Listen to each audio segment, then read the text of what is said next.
Why, hello everyone, and welcome back to another live stream. Your hosting guy, Zollin Ironshield, here on Voice of the Rings, and we're going to be watching episode 8 today, watch party of the last episode of season 2 of The Rings of Power. Oh my gosh, we got to the end. So anyway, we're going to watch the last episode today, and there are 3 things that I'm hoping that happen or don't happen in this episode. Okay, and I have been very, very careful not letting people spoil it for me, and I appreciate the people talking in our Discord made sure to use, like the anti-spoiler cover, so I appreciate that. So anyway, I will go ahead, we'll give it about 2 minutes to let a couple other people join in. There's already a couple of us here. Sweet. Welcome, everyone. Welcome. Again, don't forget to, like and subscribe if you would, if you're here. I appreciate it so much, and we'll have some fun today, my friends. Now, I can read what you guys are saying. I may bring up the YouTube directly. I have another way to bring up the YouTube box because this, unfortunately, has really been failing when it comes to YouTube. I don't know if it's YouTube's fault or if it's the Caster Labs application I'm using, but it does not want to project the YouTube live chat onto thing. So I'm curious. I wonder if I need to connect it like once the live stream started. Because there is something weird about that with YouTube. Every live stream has a unique chat, right? Which it makes sense. It's connected to the video. Versus like with Twitch and the other one, you don't need to know the specifics. So we'll just move along for you. Let's see. Maybe I need to reconnect it during the stream. Maybe that's what's going on. Yeah, so see, it says Caster's Labs. It says it's waiting on chat.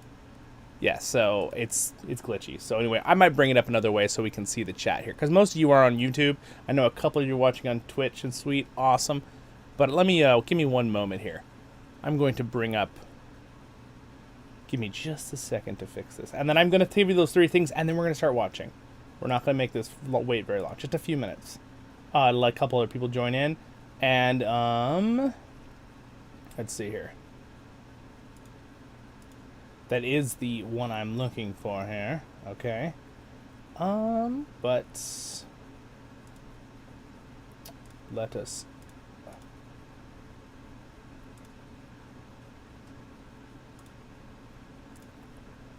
All right, give me just a moment. I'm going to get the chat up a different way for you guys here. So, because I want to be able to see everybody. We want to see it all on the screen because we're just talking anyway for this stream. So I want to be able everyone to be able to see it. Let's see here. We wanted at. All right, there we go. And then top will be.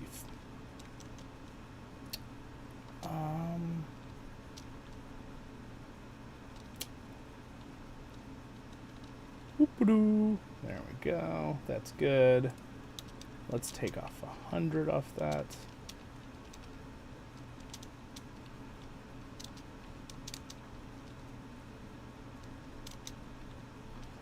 All right, there we go. That's better. Yes.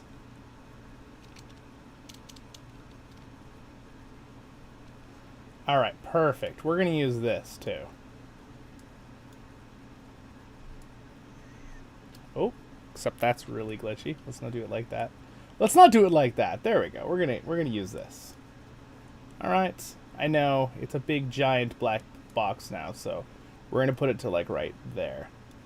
And then for the Caster Labs one, we will toss this one if people chat from the other one there. All right. There we go. Problem solved. All right. Anyway, this is called Quick Stream Fixes. There, you guys all can see that, and we got both now. Perfect. So what's up, Ian? Hello. King. Hello, King. Welcome. What's the timer at the bottom right for? So that is because we're going to be timing when I start the episode. So if you want to watch it with us, you're going to be using this to help sync it up with the stream. I will launch that once the episode starts. That timer is for, we're watching episode 8 here of The Rings of Power. And so we got enough people here. Let me explain the 3 things that I'm either looking forward to or not looking forward to. Okay. One is last episode, they gave a major cliffhanger that the dwarves didn't show up. Right? So in the original lore, and again, I'm not... Just so everyone knows, I'm going to be making some review videos, but I'm breaking this apart into 3 different, ideas. One is it's a fan fiction, nothing to do with the original lore, right? Just reviewing it for itself, whatever. Another one is reviewing it compared to the original Tolkien lore, which is just an explosion at this point, so there's really no point to do that. But I still will do that because I'm a Tolkien channel and I'm a voice for Tolkien. So I will still complain about some things there, or critique. Wink, wink. But again, pretty much it's its own fan fiction now. I've been saying that since season 1, but it's okay. And then another one is also just enjoying it like completely for itself, like just as a fantasy series. Like, right? Like, how much do I like it for that? So those are the 3 kind of categories I'm kind of like reviewing it as. But again, we're not going to go into a big review right now. We're going to start the episode. But the 3 things I'm hoping for episode 8 right now. 1, the dwarves do show up and help, okay? And at least help Elrond and his friends get out. If they just don't show up because they're turning it into a drama, because they really are kind of turning it into a drama, if they just don't show up, that's a big negative. And that would be bad for me, okay? So that's 1. So dwarves need to show up and actually do something. I want to see some combat with the dwarves. If there's no combat with the dwarves, I'll be very sad. 2, Khazad-dûm. If the Balrog is awoken during this end of this episode for the next season, and the Balrog is going to destroy Moria right now, that's a big negative for me, because Khazad-dûm, actually, the elves kind of go in. Some of the elves go into Khazad-dûm with him. They shut the door and like, see you, Sauron. And basically, Khazad-dûm doesn't fall for 3,000 years. So when Eregion gets attacked by Sauron and destroyed, 3,000 years later, the Balrog wakes up in Khazad-dûm and destroys Khazad-dûm. Okay, that's a huge. I know they've condensed things in this series, but that will still be a big no-no for me if that happens. But these are all just don't give me any spoilers. And then so you can see my full reaction. That's the whole point we're doing this stream, right? To hang out and just talk about it too. And the third one, which I do find somewhat important.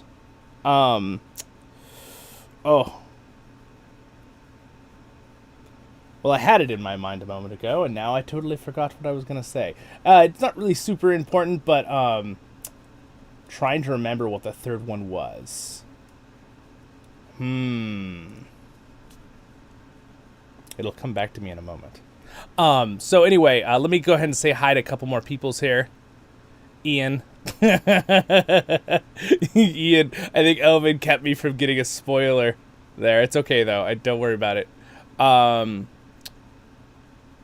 Oh, no worries, King. Welcome to the stream. Again, if you want to do a Lord of the Rings online stream with us, I'll be doing one of those in a couple hours after this. So I have it already scheduled on the thing. So this is kind of like, we don't do a whole lot of watch parties on the channel, but I am thinking in the future we might go back and do a watch party of some of the original Peter Jackson movies just to kind of enjoy it. What's up, Big Joe?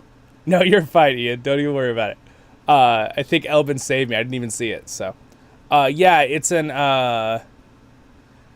it's an abomination. Yeah. There's a lot of stuff. If you're comparing it to, which you should be, mind you, the original lore, because they're arguing that this is like lore. If the showrunners of Amazon TV Rings of Power said, okay, guys, this is our own thing, stop comparing it to the original, I'd be like, okay, own it, sweet. But they're not doing that. They want us to compare it. So that's why I compare it. So yeah. So anyway, I think we'll get going here. And oh gosh, I gotta remember the third thing that I was gonna say. I had them all in my mind, the 3 things. So the dwarves I really want them to show up. Khazad-dûm being destroyed really should be happening if that's what's gonna happen. And the last and final thing was, it was a huge thing, and I'm trying to remember what it was. Is it with the elves? What was the other big thing?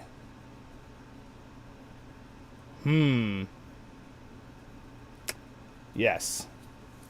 No more kissing. No more of that. Gosh, man, it was such a huge thing in my mind, and I know what it is. The Stranger. Are they going to reveal he's Gandalf? Because, thank you, Ian. Ian got it. Yes, the Stranger. This will be kind of like the last, so I'm home, the bar's real low right now for this episode, okay, guys? I have the bar really low. Because of what I know where it's got to go, right, with their own storytelling. But if they show that it's Gandalf, I'm going to be pretty disappointed. I'm sure Nerd of the Rings is probably disappointed about that too. I don't want to speak for him, but he's also been wanting to be a blue wizard like me. We're in the same boat. We'd love it to be a blue wizard. It would be such a great... It'd be a great actual flip, for one. Like, and they thought it was such a cool idea to be like, oh, surprise, Halbrand is Sauron, right? We made up a character instead of Anatar, right, for season 1. It'd be really, really clever if they're like, it's a blue wizard. You thought it was Gandalf. But we'll see. All right. So anyway, those are the 3 things. I have a feeling all 3 are going to happen in the way I don't want them to. I have a feeling they're going to show it's Gandalf. I have a feeling these are all my predictions. I have not watched any reviews or anything. This is all my guesses. I'm pretty sure they're going to show it's Gandalf. I'm pretty sure the Balrog is going to start destroying Moria right now. Khazad-dûm. And I'm also pretty sure the dwarves are not going to show up to help the elves. They're going to completely change the lore. Because they're greedy, and they're dealing with the ring affecting the... We all know that the rings didn't affect the dwarves. That was the whole point, right, in the original lore. And now they're making it like the rings... So Sauron's rings did work on the dwarves, apparently, in Rings of Power, which is also stupid. The whole point is they didn't work in the original lore. All right, let's start it up, guys. Here we go. So we're going to start it up, and I do reserve the right to speak during it, but I try not to stop it or pause it unless there's a commercial. But there's only like 1 or 2 in the whole thing. So stupid we have commercials anyway. It's the point of Prime if you freaking have commercials. All right, anyway. You were playing LOTRO, got stuck in the last homely house, and yeah, it's a good place. You found your video from... Oh, good. Well, I'm glad my video helped out. I'm glad for LOTRO. Again, tons of cool... I've been working a lot of stuff in the behind the scenes lately, so we got a lot of cool stuff coming for Lord of the Rings Online and stuff, too. So, all right. Anyway, here we go. All right. 3, 2, 1, start. And no, I'm not going to skip by the intro or the recap. We're just going to follow the timer exactly.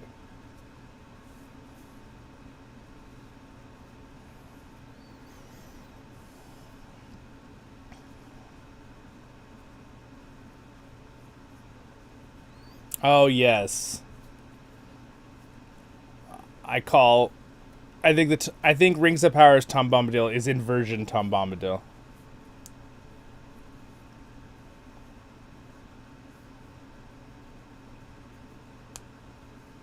So some people were predicting that the thing under the mines was the Watcher in the water.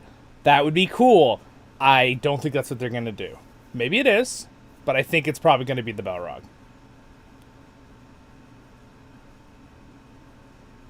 And the thing is, too, are they implying that if it is the Balrog, he's stuck under there until they break him out of the mine? He's not stuck under there. He can come out whenever he wants. The whole point was they went so low that he woke him up, right?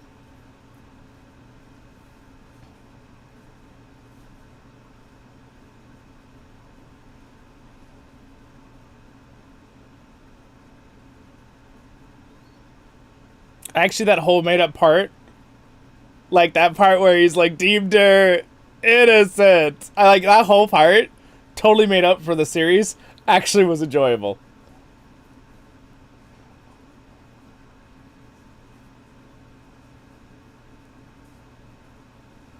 I like that. The whole water of the underwater water dragon kraken thing is totally believable, by the way, in the original lore. The problem is everything else around it is the issue.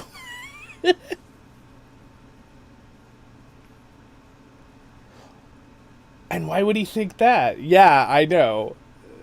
That I'm vulnerable to deception. That whole spot was so silly. Anyway, guys, if you are here and you didn't like the stream, I appreciate it. What's up, Dreadman? Hello, welcome.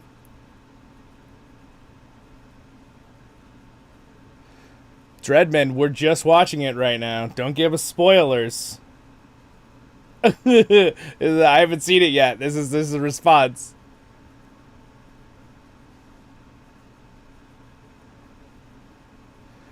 I don't know if you heard what I said, Dreadman, but I have three things that I've said. I said, if the Balrog wakes up in this episode, it's a big no-no. That dwarves don't help the elves, big no-no. And if they end up making Stranger Gandalf at the end. It's also going to be a disappointment when we were all hoping he'd be a blue wizard, which we all knew was Gandalf. But, you know, still, we could have some hope, even though I knew it was a fool's hope. See what it did there? See, but when Gandalf says a fool's hope, it really is a good hope compared to this one.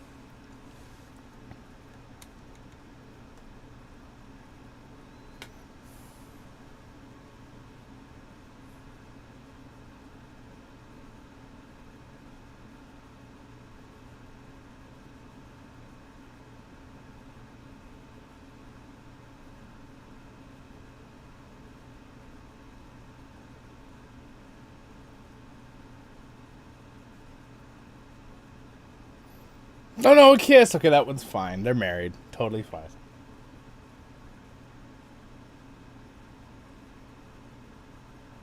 You're fine, Dreadman. Don't feel bad. I kind of assume it's already the case, Dreadman, so don't worry about it. It's not really much of a spoiler if I already am guessing.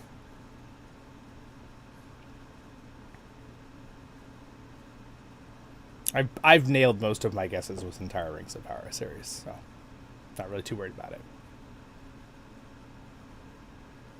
I like how it says Belrog growls. It's giving me spoilers with the words at the bottom.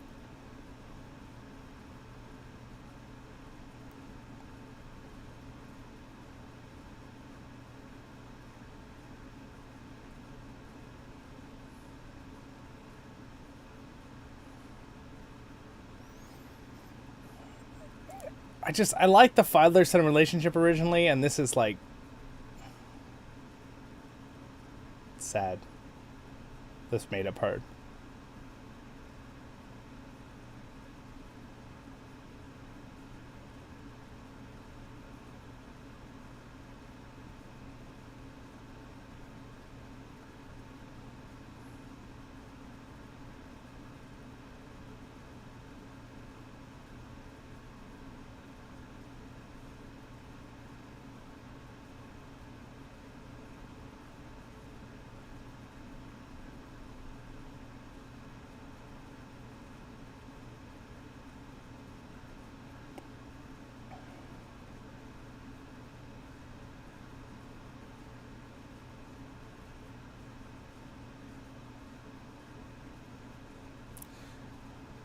I'd love it if he actually took the ring off her.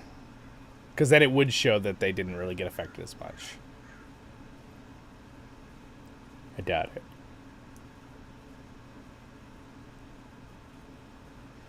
Oh no, he's gonna...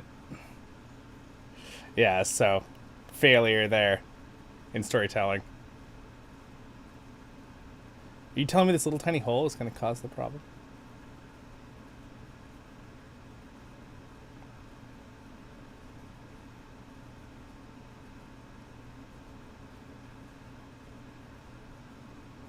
And again, originally the dwarves found... They did not find a mithril because of an evil ring of power. Just throw that out there. It really was a positive thing when they found it.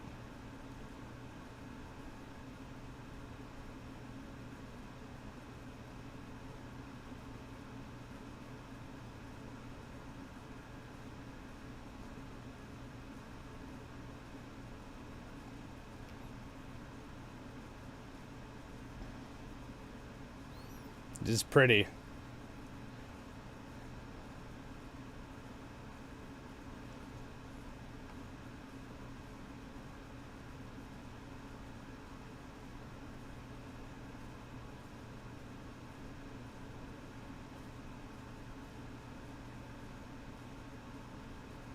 What do you mean it's not your mountain?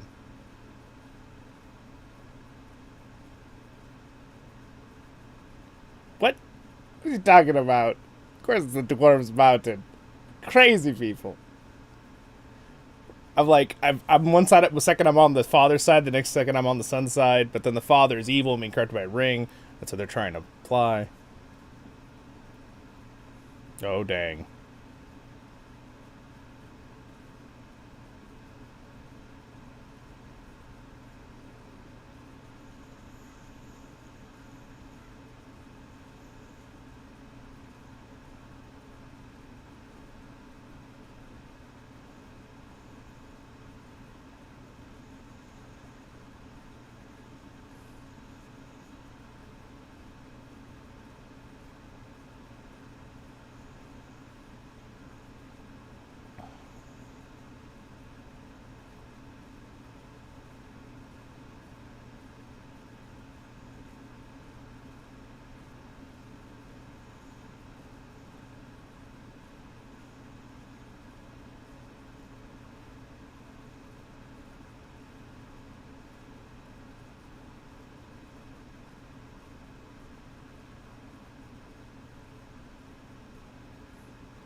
This is pretty epic, all things considered.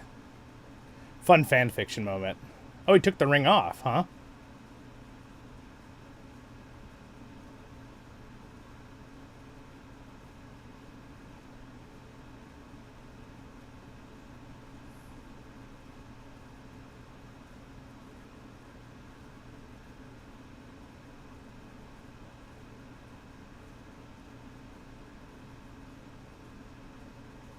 Oh, that's a good twist in their made-up version.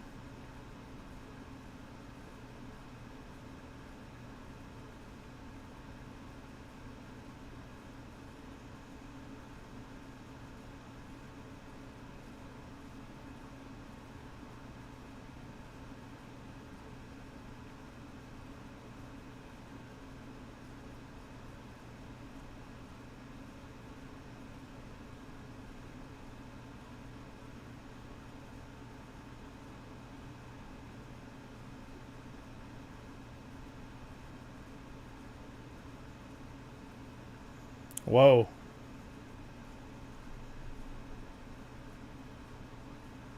Okay. So, for the fan fiction version, that was quite entertaining. That was very cool. I'm not gonna lie, that was pretty cool. The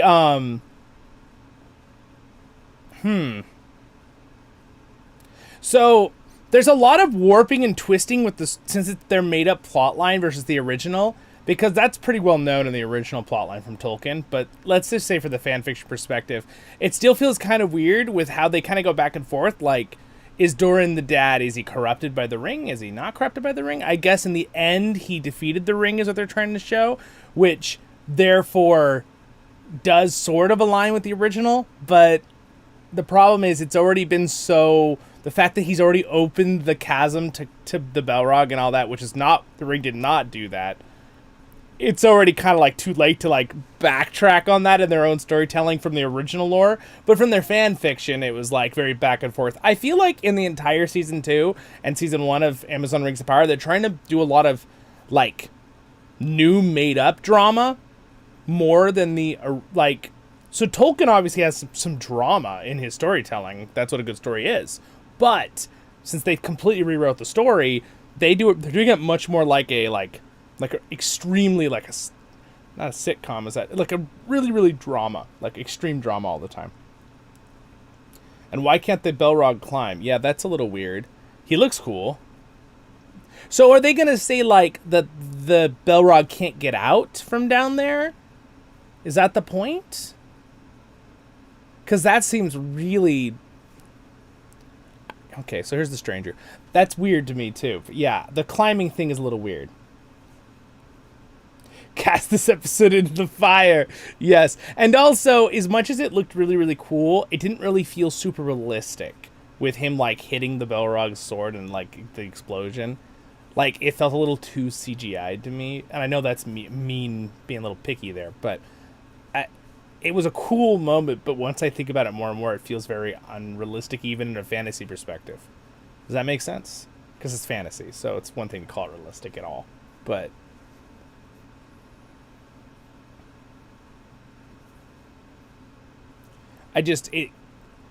usually in a fantasy series, you want to keep someone locked into the storytelling according to that.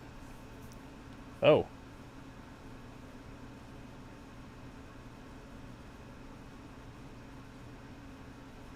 Oh, we're going to find out.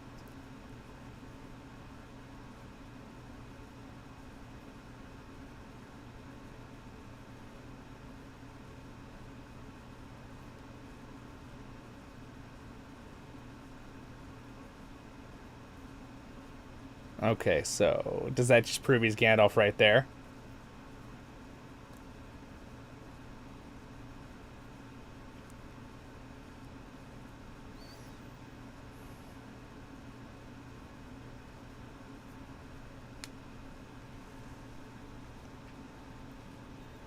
It'd be so cool if they were the Blue Wizards.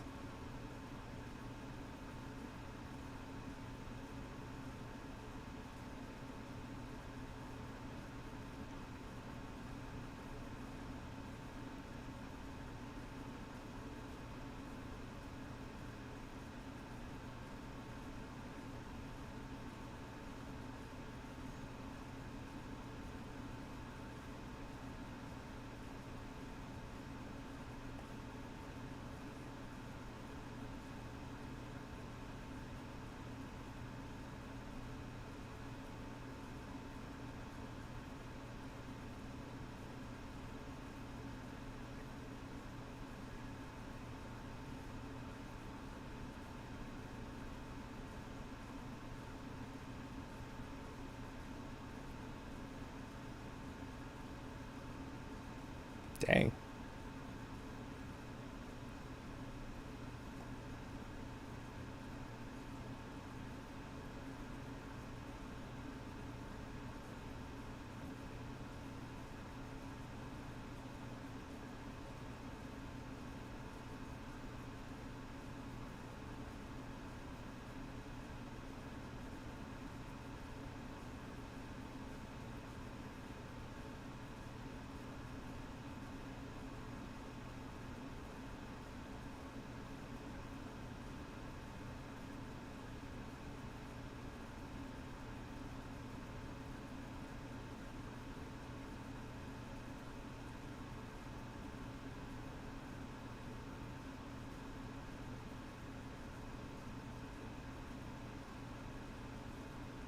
This feels so fast. This whole thing. Like in their own made-up story. Like, I can't believe he just walked into this small valley and they're having a conversation. His successors. Saruman wasn't evil back then. At all, guys. He was... If this is Saruman. Of course it is.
I didn't know they were Jedi.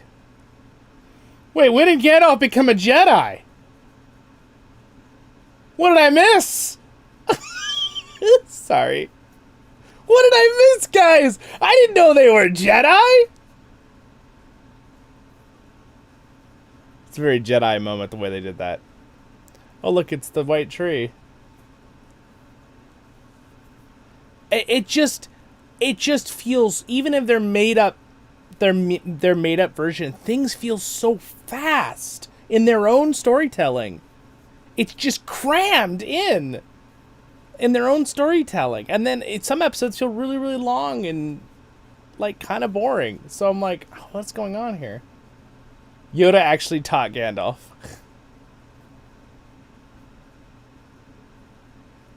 Okay, so this is the whole like faithful.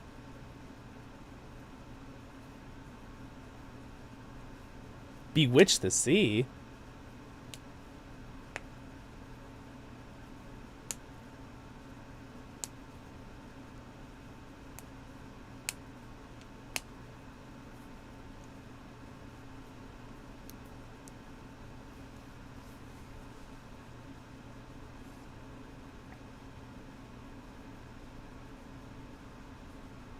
What are they? So this is their whole...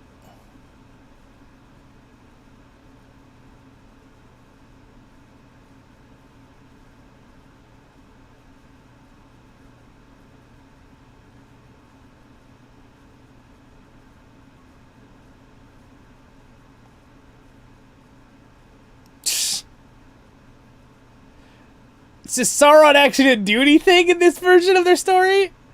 They just lied and pinned it on Sauron?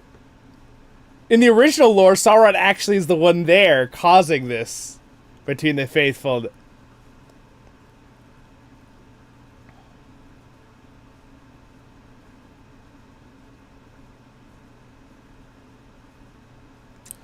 I mean, this is what they did, exile them. But it's like they take little bitsy pieces of the original lore and then they just totally change it. Also, the white tree losing all its leaves is kind of the omen, right? This girl, man, freaking... Are we gonna see her die soon, I hope? Because she's evil. This made-up daughter of Elendil. Oh, now she's gonna...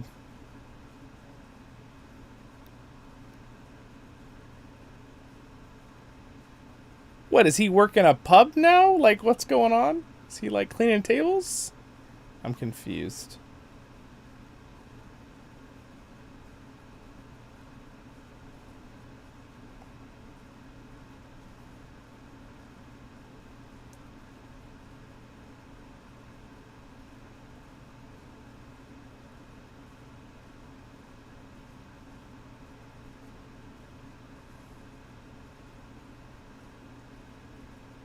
Wait, but are they going to kill them all? Because originally they were, like, exiled, so they all left with Isildur and Elendil.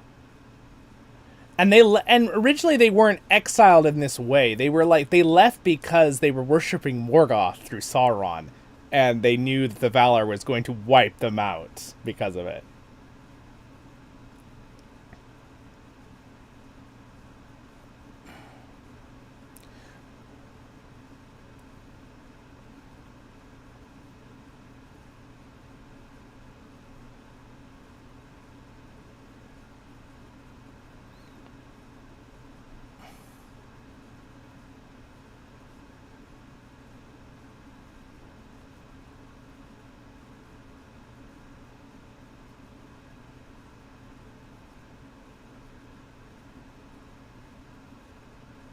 Your place is here. You're gonna get murdered. What are you talking about? What is he talking about? Like, Sauron is definitely evil. I get the joke, Elvin. What's up, elf friend? Sauron's just an average dude. Reciting fireside tales and cracking jokes. Yes, elf friend, exactly. Yes, Angus. Narsil already forged. Doesn't make...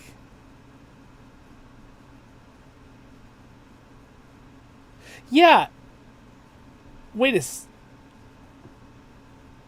Narsil isn't forged yet, is it? Or was it forged in Numenor? I gotta look it up. The details on that.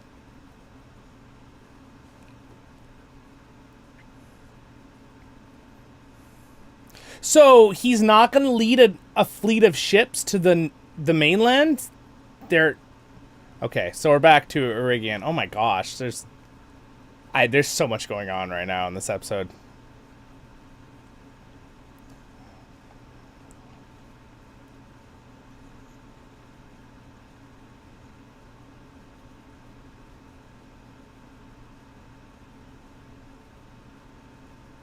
The goblins and orcs look fantastic, though. I love the actual, like, them being dressed up. I like, this is cool, this part. This...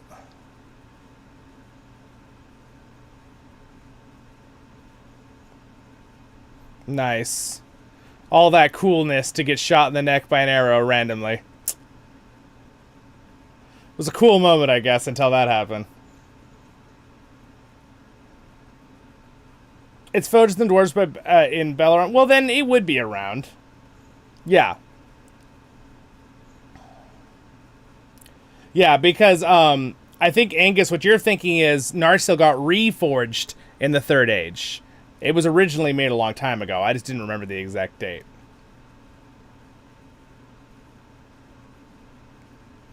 The one you see in The Lord of the Rings is it's got reforged by the Elves of Rivendell. Because it was originally made a long time ago.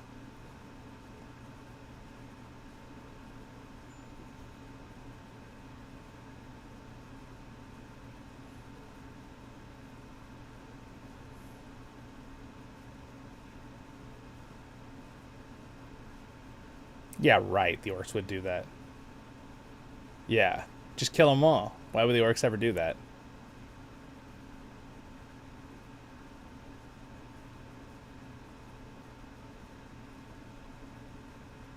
What? Okay, guys, you can't... That doesn't work with orcs.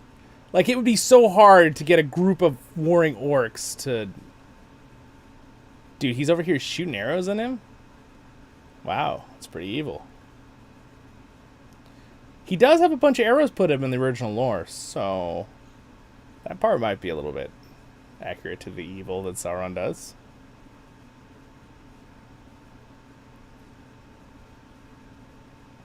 Yeah, Angus. He reforges it when he gives it back to Aragorn.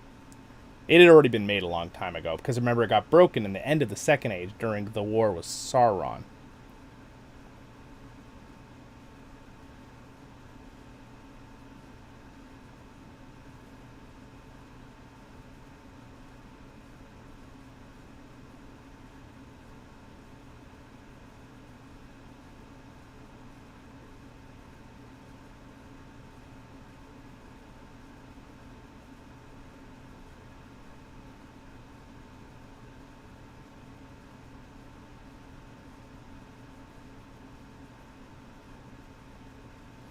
We do know Sauron did torture him to try to get the information.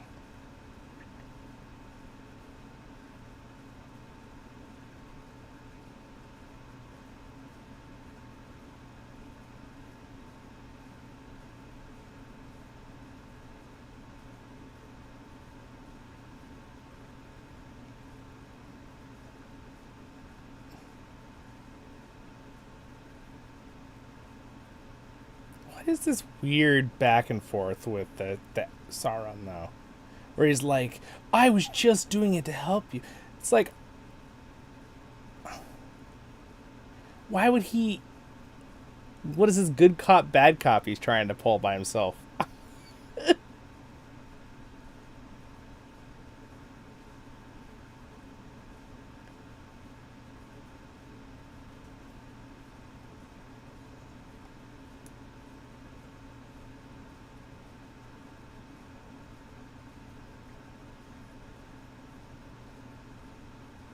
I would like a moment of just Celebrimbor just like grabbing Sauron by the throat, like right there.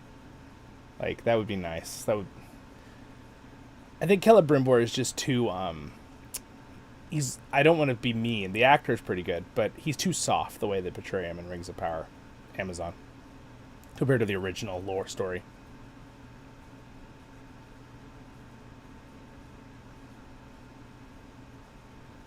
Like, him full of arrows, the Celebrimbor from the book would just grab Sauron's throat the moment he was in to try to get him. And of course, Sauron probably just knock him off, but...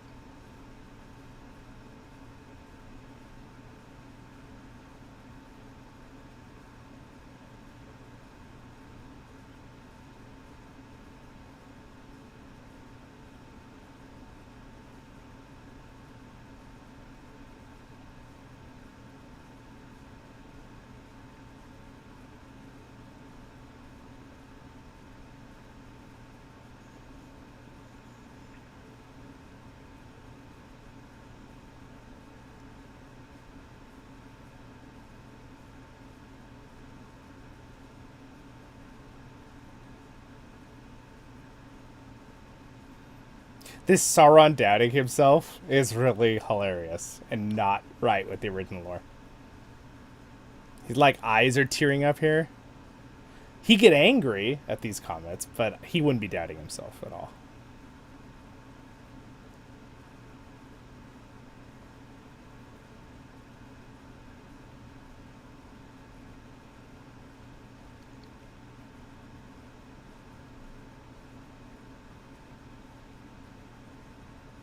He's a good actor, though, even with their made-up plots for Celebrimbor.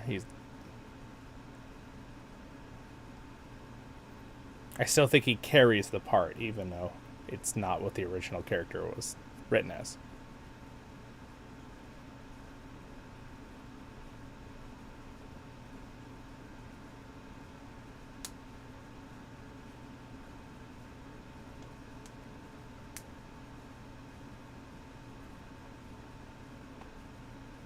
We're going to see Sauron kill some orcs.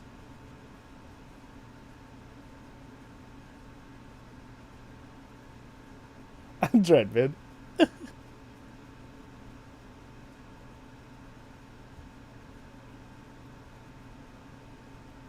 He's going to ask him his name. What? All right, I'm gonna pause it for a second because there's a commercial thing.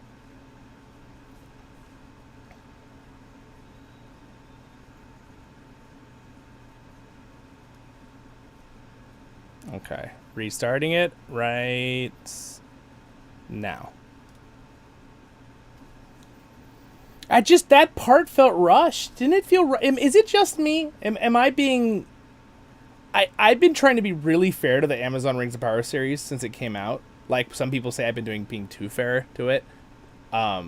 Which I mean, everyone's entitled to their opinions, but I'm feeling like I'm not trying to look for. I'm trying to look for the positive, and I keep just feeling like it's rushed.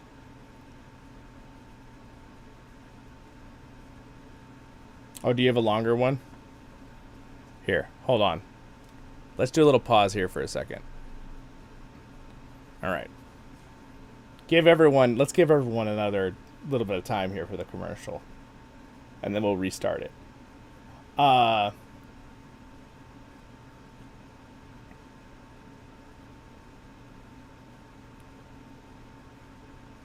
They're yeah.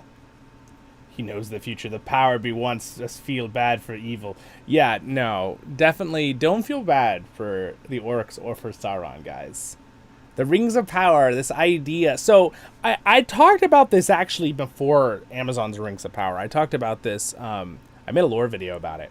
The difference between orcs in Middle-earth and orcs like... Because obviously Tolkien's the father of fantasy, but there are some transformations, right, from storytelling. So like orcs in like World of Warcraft, I don't know how many of you are fans of World of Warcraft and the storytelling, or even orcs in like D&D, which is a little bit more. D&D is kind of in between like World of Warcraft orcs and like Lord of the Rings. So World of Warcraft orcs are more like a different race. They weren't like a corruption of another thing, evil. They're like a different race, right? It's more like Star Trek with like all the different races, right? That's like war, and that's more like what I feel like Rings of Power is trying to push, right? They're like, oh, they were enslaved. They actually aren't that evil, blah, blah, blah. It's like, no, that's fine for World of Warcraft because that's their story, right? That's a separate thing. I like how World of Warcraft does it. It's really good. But Tolkien makes it very clear that orcs in Middle-earth are evil, evil, evil, evil, and they prefer to do evil. That's what they like. If they have a choice and they have no master, what will they do? They will pillage, they will murder, they will steal, they will kill each other, they'll eat everybody they find. They're very evil. Do they reproduce? Yes, they do. Okay, so that was something a lot of people freaked out about. And I was like, because unfortunately that was a flip side. That was the other side. The people who were looking for, like, who just had the moment of, what? They're born in pits in the ground. Like, yes, that happens too. But they definitely can reproduce. They definitely have children, the orcs. But they don't care for their children. They would sooner eat them. Okay? So there's, in Lord of the Rings Online, the MMO, which I cover, they do a good job of showing how the women orcs kind of take them and like keep the little children orcs safe for a few years until they grow up, because the male orcs will murder them. It's like animals, okay? So orcs are evil. They are evil, evil, evil, all right? So that's what they are, Lord of the Rings Online. So this whole idea that they just don't want to fight, they just want to finish off Sauron so they can be free and have their freedom in Mordor. No, that is not right. Even in their own fade-up storytelling, the orcs, the evil stuff they do, it's like, do you really think there's some of them are like second-guessing themselves? No. This whole second-guessing of Sauron, pitying Sauron, or the orcs and all this stuff is just utter hogwash. So anyway, let's go ahead and start it back up. Ready? Sauron's proving evil, himself cares for no one, not even his master Elyon and his creator. Yeah. And the thing is, and this idea that Sauron, I know he was lying in the previous episode, right, to Celebrimbor, but I was mistreated by my master Morgoth too, and I was, it's like Sauron joined Morgoth. He willingly liked the idea of controlling everything. So this idea that oh my gosh. Anyway, and also welcome everyone who just joined the stream. We're gonna start the episode back up. So we're at 29 minutes 46 seconds. I'm gonna start it back up here. Everyone in the right spot. If you're on the TV, it might be a little challenging to get that right spot exactly. But and if you would throw a like on there, guys, just for my sake, not necessarily Rings of Power, but for the stream, that'd be great. All right, here we go. Just for my hopefully concise and trying to be very neutral views on this. Again, I'm trying to break it into those parts. reviewing it versus Tolkien's lore, which is just an utter, they've failed that entirely. And then there's like the fan fiction version, and then there's just enjoying it as its own thing. Those are what I'm kind of breaking it into. But here we go. 3, 2, 1, go.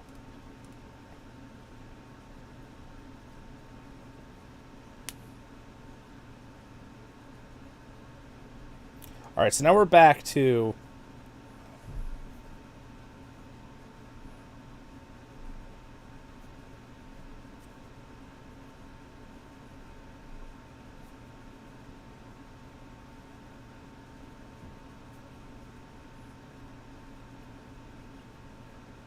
his kid grew up so much between season 1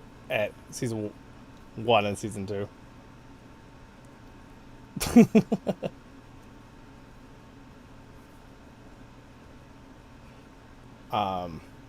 Was just watching Hobbit movie and can't help but cringe at the end of the first one when Bilbo said, right out of, wasn't a warrior. They typically, yeah.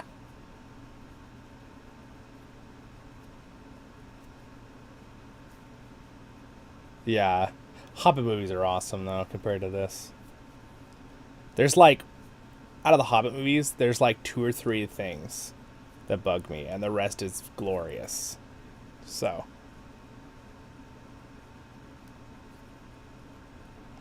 I mean, I'm being real picky. I can find 1 or 2 things in the Peter Jackson movies, but those things are 11 out of 10 amazing, so. The trilogy.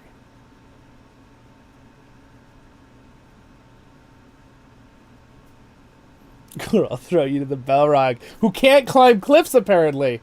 So that means you're stuck. So Elben will give you 1 chance. If you can climb the cliff, you might be able to escape the Balrog. Just better dodge his little whip, because he's giving a little fire whip that they totally didn't steal from Peter Jackson's movies. Though, of course, they did have fire whips originally in the lore.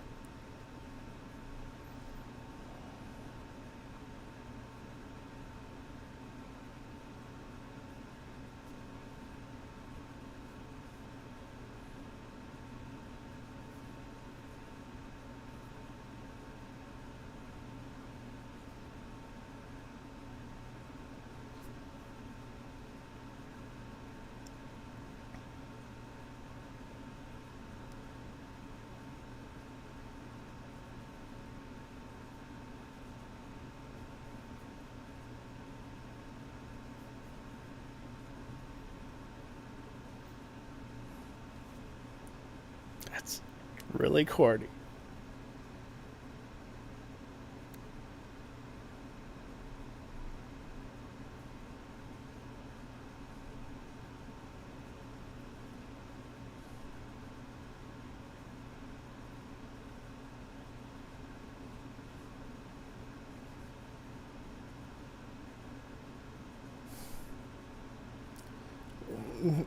Not more kissing. No! Oh my gosh. This one's not as bad, though. This is fine, because they're, Except, does she have a boyfriend? Because that's not so cool. Yeah, but yes! Didn't she just explain that to us? That she's laying a house, like a cornerstone, building a house with someone? Gosh. Gosh, man.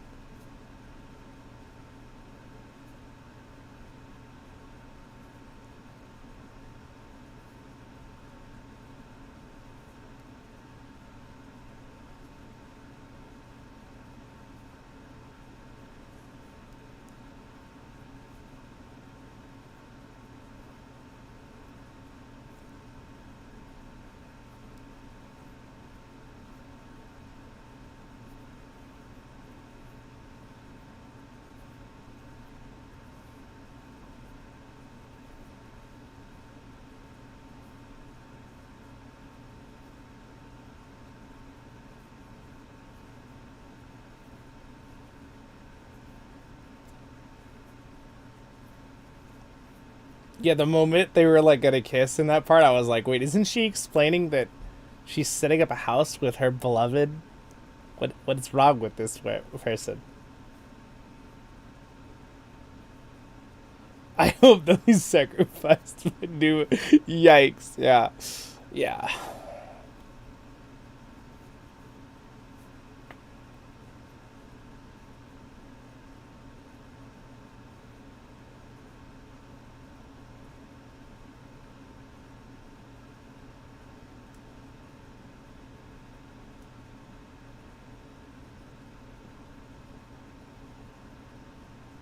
Unfortunately, this comment right here is quite precise,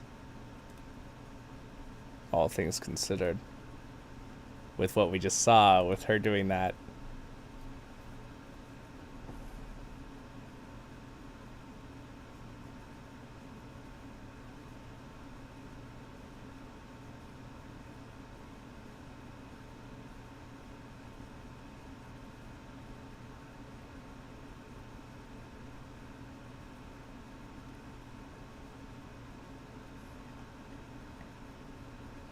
Everything in Rings of Power has been brought, like, when it comes to numbers in the story, have all been, like, shrunk tremendously to, like, a tenth of what they were.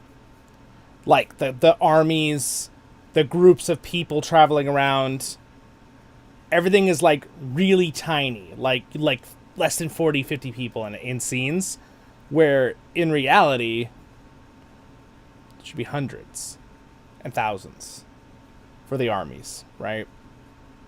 Like, even like the fight at Aragian, like, it was decently sized feel, but it was huge. It was a big battle. And like with Numenor, like this whole idea, like there's this little tiny village and like this army comes of like 500 horses.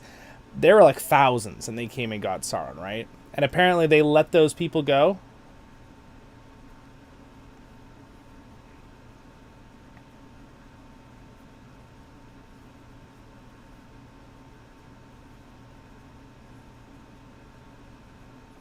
What does he...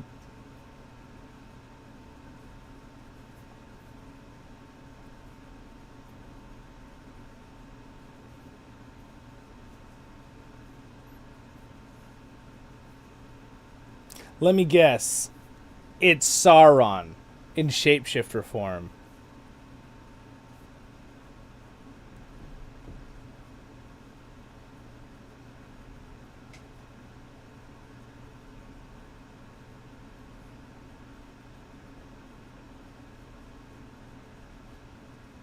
Maybe it's not.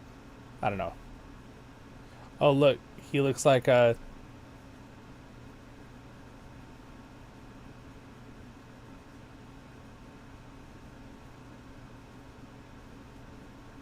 He actually looks kind of awesome. Not gonna lie.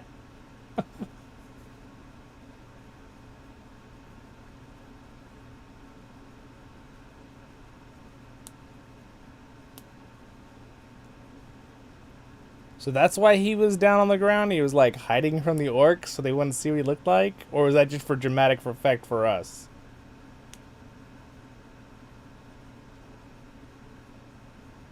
Let me guess, he goes back to looking... He's just gonna give it back to her?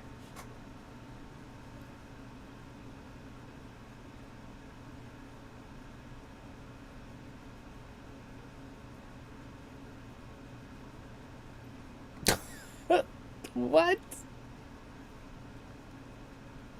He's gonna get murdered by one of them and they'll do whatever they want.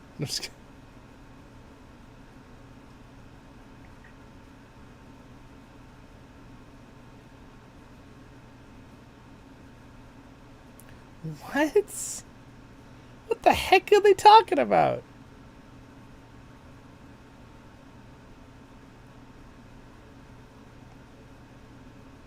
Does her face heal too now because she has this on?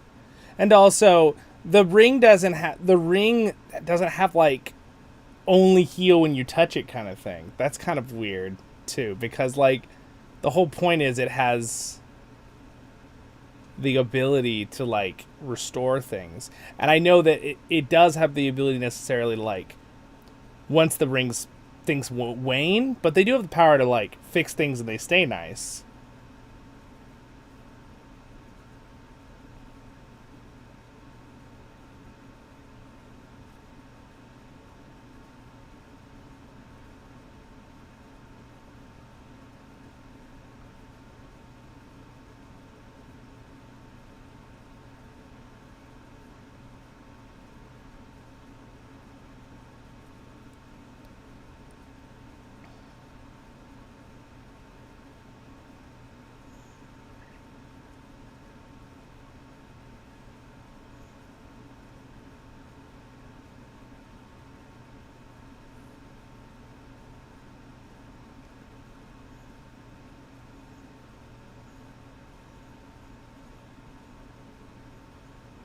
She's just gonna watch this happen?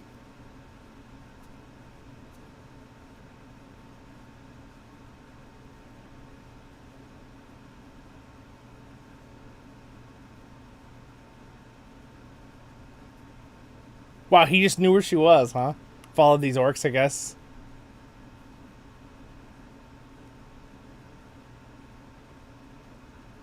What is she, a deer in the headlights? Out of fear? Like, what's happening? What happened to her vengeful fighting self for the last 15 episodes?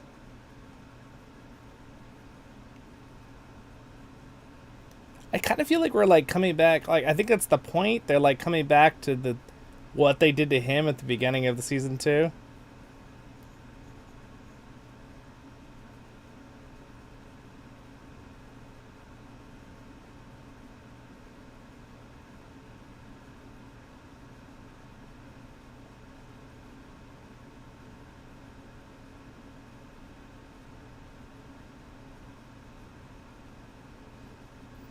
I mean, this is kind of what orcs would probably have done, all things considered.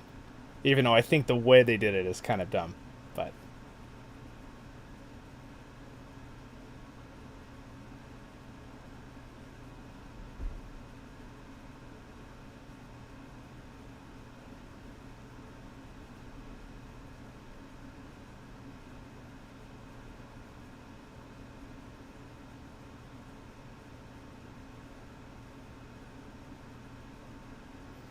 that was a very anticlimactic way to kill Adar, when he was like probably one of my favorite made-up characters. I actually really like Adar made-up, and I also like Halbrand, the elf, the one elf. I call him the Legolas of Rings of Power Amazon. They're actually like enjoyable made-up characters to me. So that was really anticlimactic.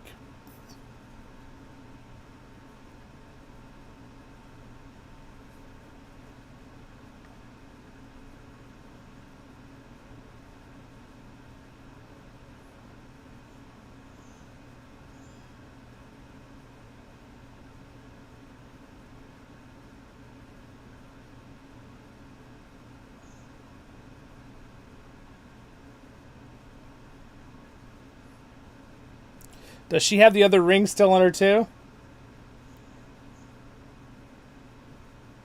This fight better become better than this.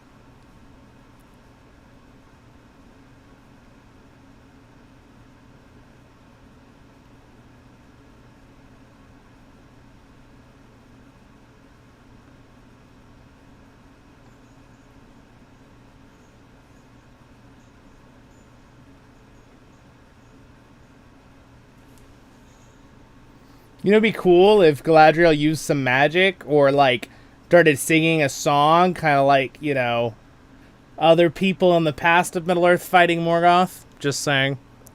Something. But no, we're just going to have a sword fight, which, I mean, sword fight's not terrible, but I don't know. I'd really like Galadriel to use some magic.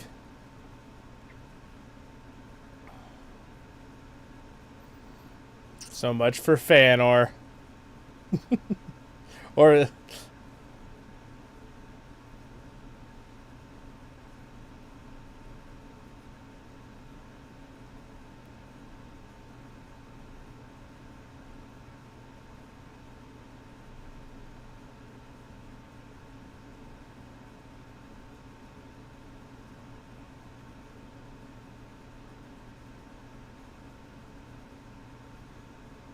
yeah, it's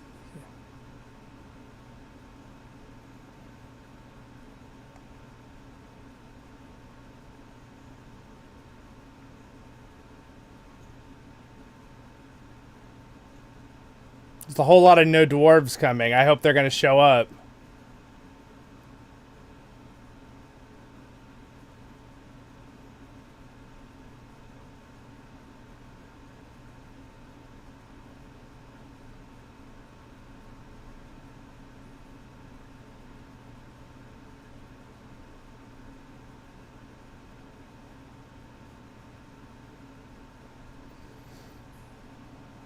This is accurate to orcs. Burning all the records. I like that the fact that he even tried to negotiate with the orcs makes me laugh, though.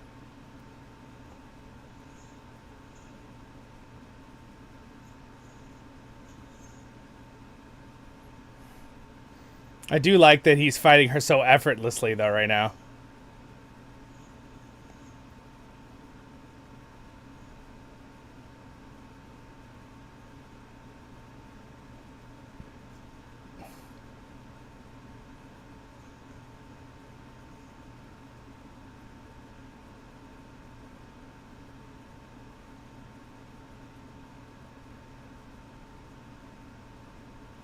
Not all of it. Gross!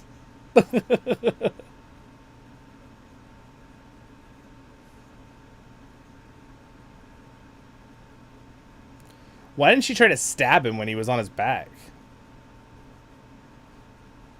I would have liked a little, you know, stab while he's on the ground on his back. That would look kind of cool. And then he, like, blocks it.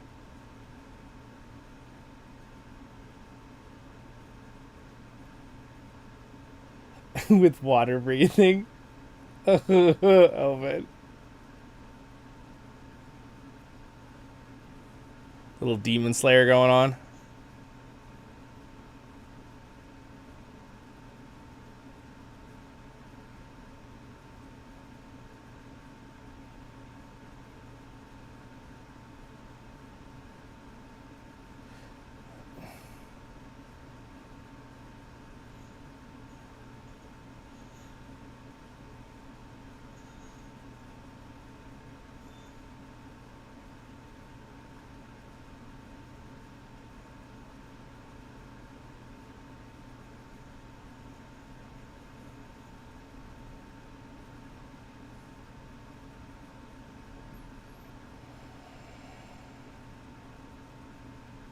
Is it a sword fight or a mind fight? I think we're going with the mind fight. I think what's happening here. She's kind of failing, though.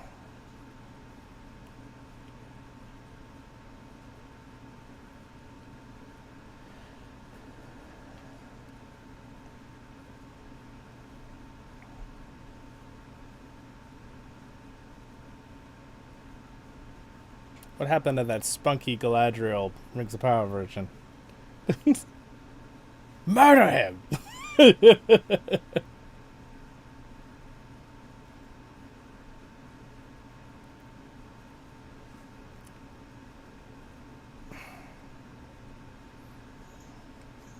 Only good thing she said the whole time. Get him.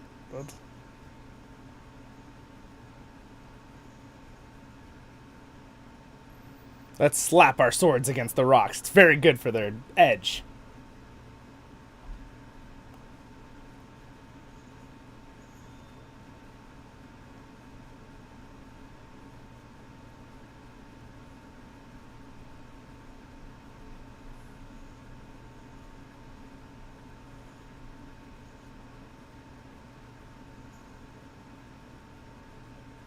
Plot twist. Galadriel died in season. Okay.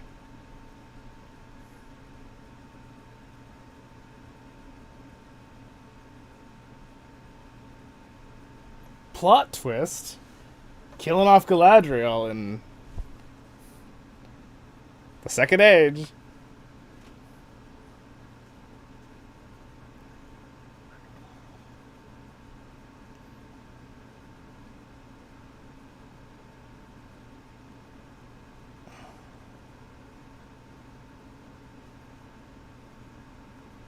Just the fact that we know she doesn't actually die is what makes this, like... Poor Qui-Gon Jinn, man. Everybody gets stabbed these days and no one dies. Qui-Gon Jinn's over here like, what the heck, guys? What the heck? Sorry, that's a Star Wars joke, but you all know what I'm talking about. His sword looks really cool, though. Sauron's sword.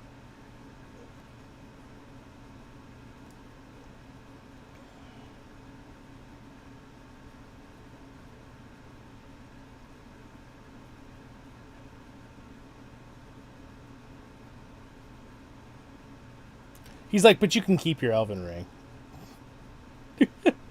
Watch him not take the elven ring.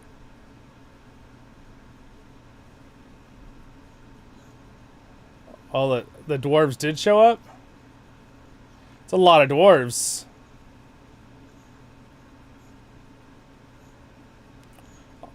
Also love the crossbows.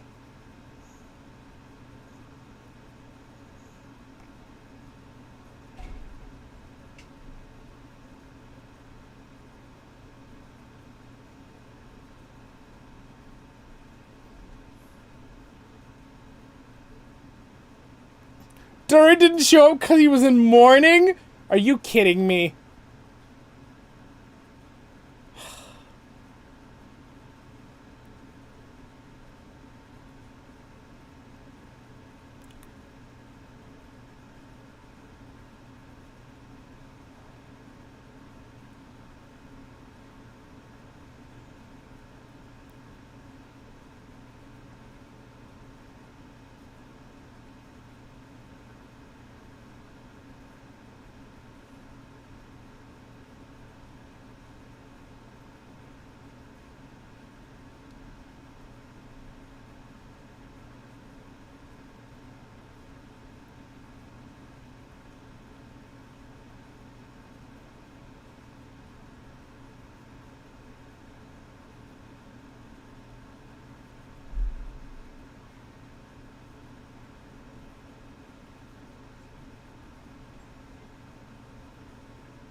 Galadriel's like, I had to jump off a cliff once. Elrond did it.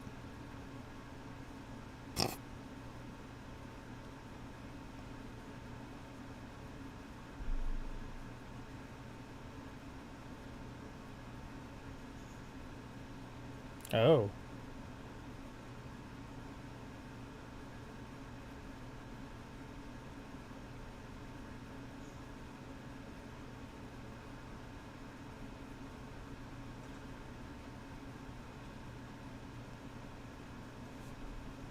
All right, the commercial. I'm gonna pause it. Gosh,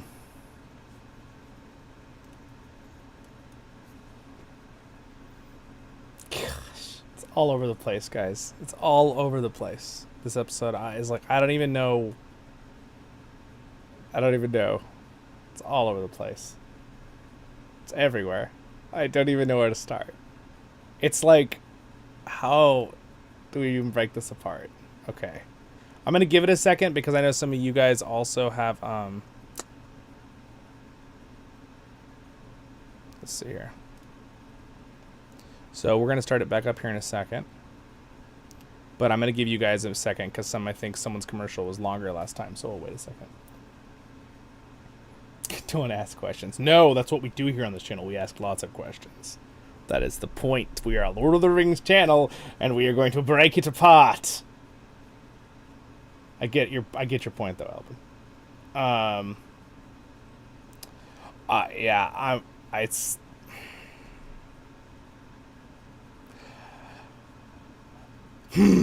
all I'm gonna say is for the third season, guys, like, I don't know if I want to watch. I probably only do it for the couple people who want to see stuff, but I don't know. We'll see. I just like, it's just, I don't even know. Like, even their own fan fiction, right? So again, take away the original Tolkien lore for a second, which is already ridiculous because they want it to consider Tolkien lore. They're not telling us to take it as a fan fiction, which is what, if they were being honest, they would say.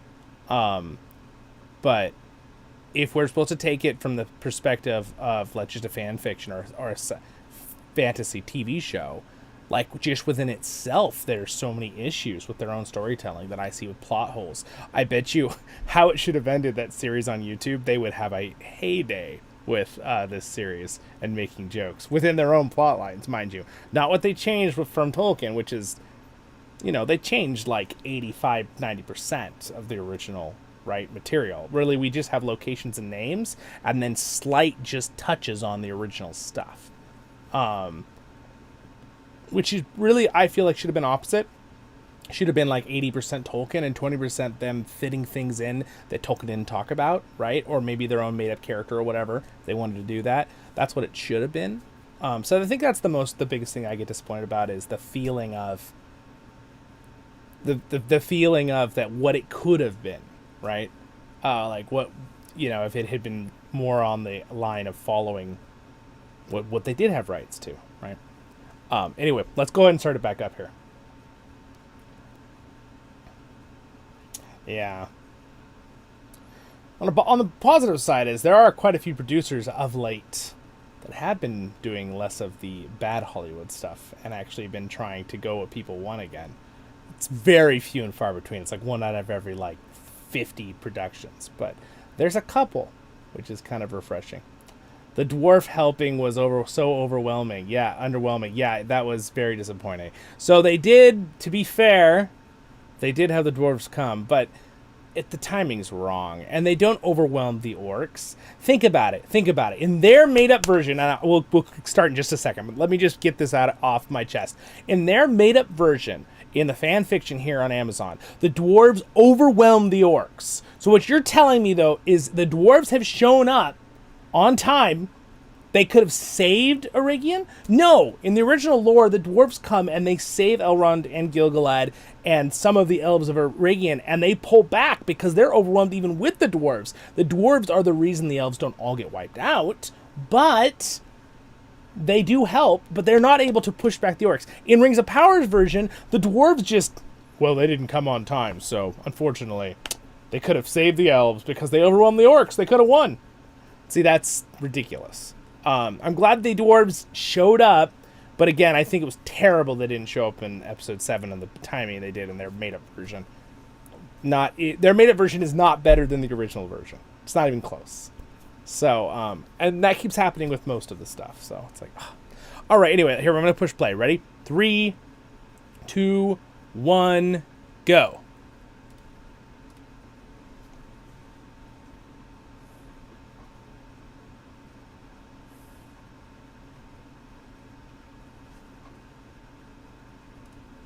Yeah, no, it's I would say that 20% Tolkien is even a stretch from what I've seen in season 2.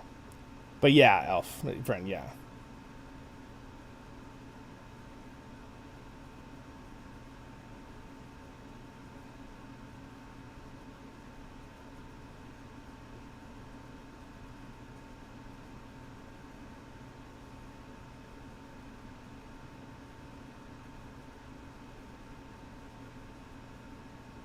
She survived the fall?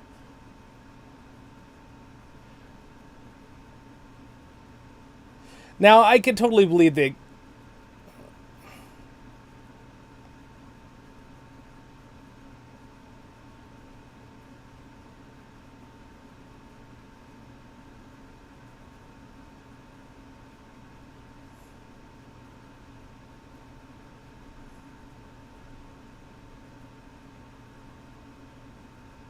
Wait, why can he? Wait, what?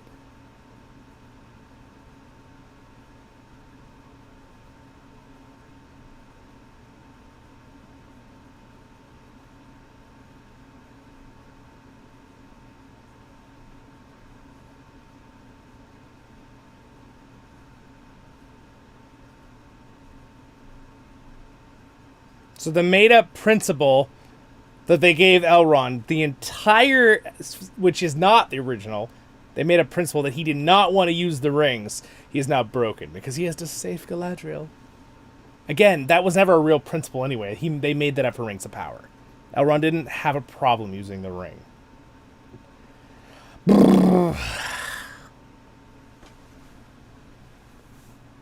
Stretch. It is refreshing, though, that we're finally done with this season.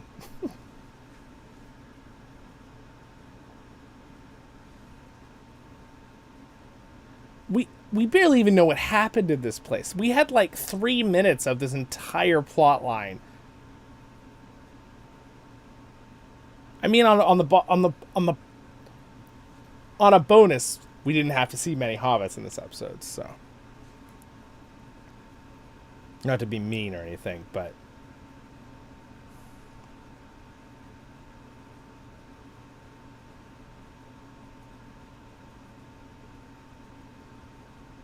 so Doran didn't come to help Elrond because he was in mourning his dad died. That is so not dwarf. Dwarves, of course he'd be sad, but he would be like, okay, let's go. Oh man, the city pillar falling down.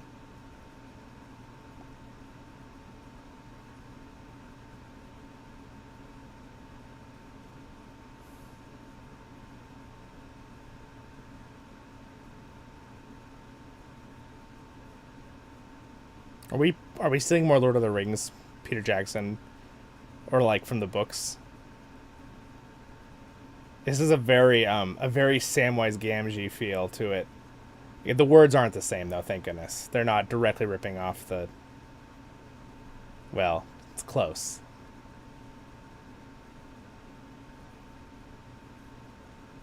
Is that so? That's us. Oh gosh. Oh gosh, you guys. I'm sorry. I'm very old-fashioned. I like maybe, but I really think like marriage is very sacred and a very like, and I think adultery is bad, very bad. And I think most people agree with that part. But her whole thing of like kissing him, I was like, what?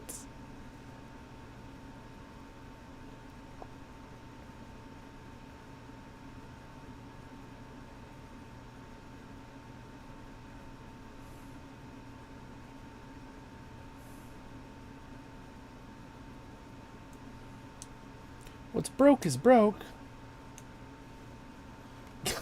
Yeah, I know. That's not definitely not a new thing, Alvin, and I personally I don't care if it sounds old fashioned or not. I think it's the right thing to do. I think once you've dedicated yourself to someone and love them, that's the person you should be stick with.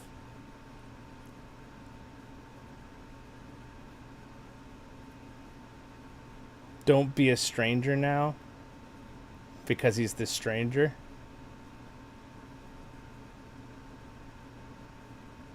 Did they just call him Grand Elf? Like Grand Gandalf?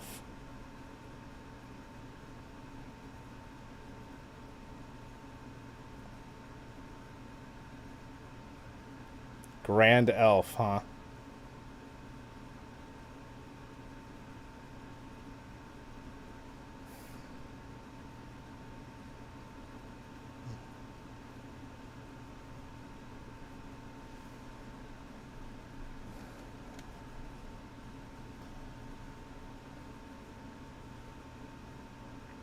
I'm a little bit disappointed we didn't get to see more of the stranger, though, acting in this last 2 episodes.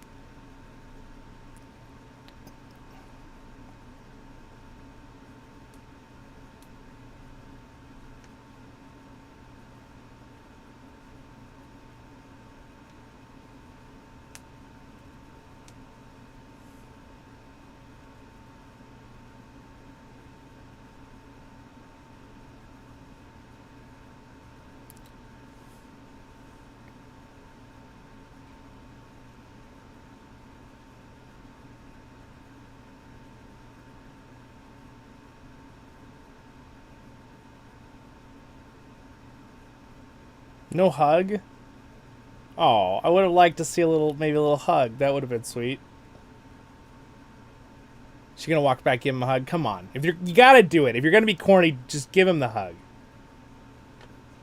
They're friends. Okay, well, happy smile.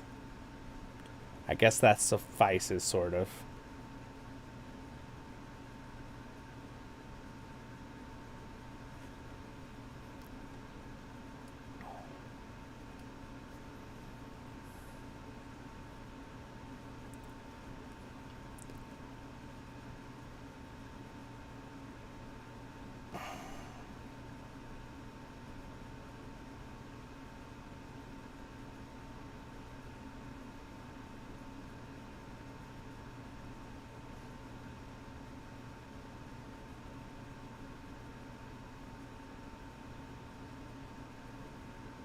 He found his staff because of the collapsing. The staff. That didn't seem like... After the whole thing with Tom Bombadil and showing him, like, it's somewhere here, he just finds it on the ground after they... What was the point of Tom Bombadil, then? Is he gonna at least explain stuff? Okay, maybe we're gonna have a moment here with Tom Bombadil. Singing? Smiling? Anything like that at all? Or serious the whole time? What do you guys bet? I bet serious the whole time.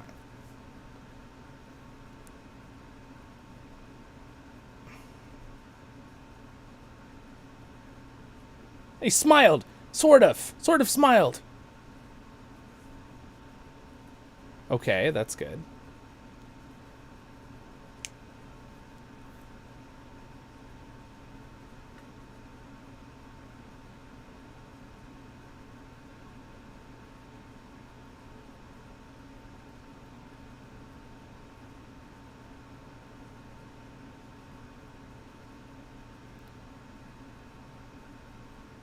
All right, so he's gonna start singing.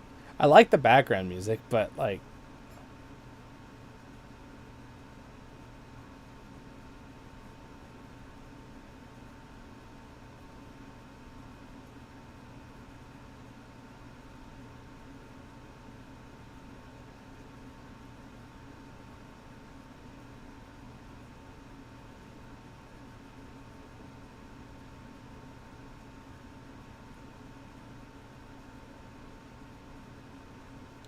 oh, he's singing.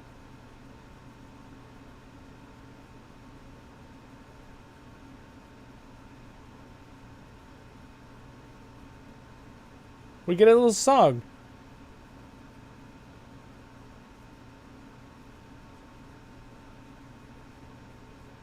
It's a little mellow, but hey, they're singing.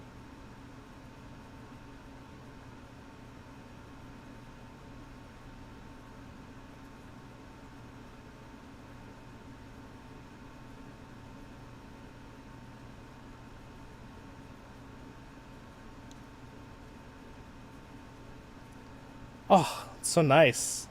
Wish I had that a little bit at the beginning. Okay, we got some singing.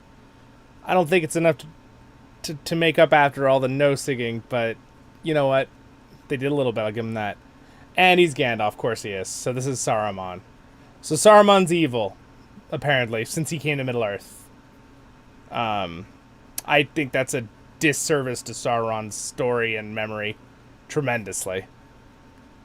He is not evil when he came to Middle-earth. He was a good leader of and helper for like several thousand years in Middle-earth before he turned.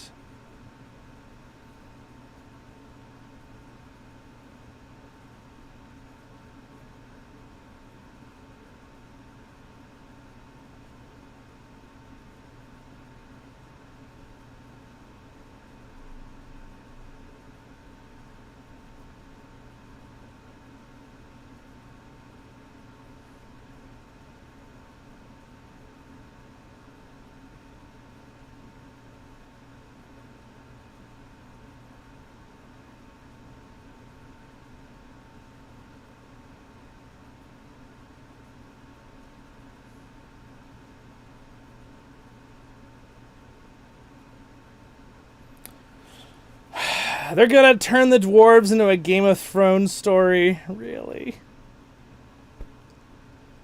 No. They did make a comment that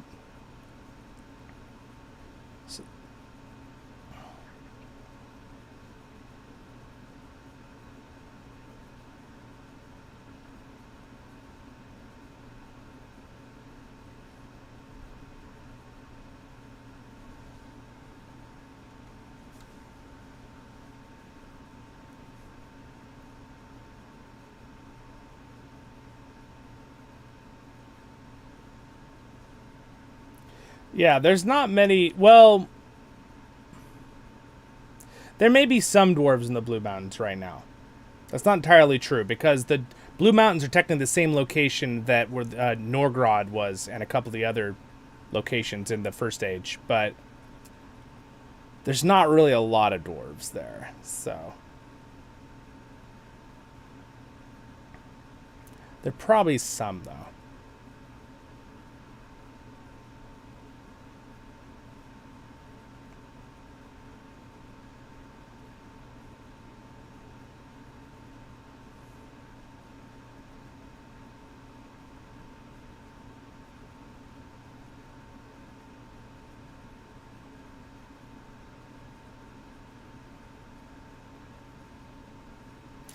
I called him a different name earlier. I meant a Rondir. I think I called him a Rondir with an H.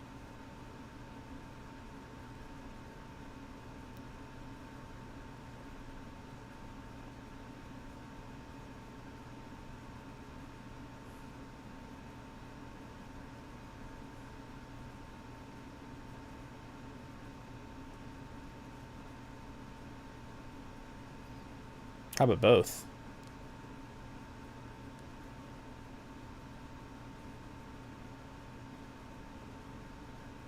Yeah, but Linden.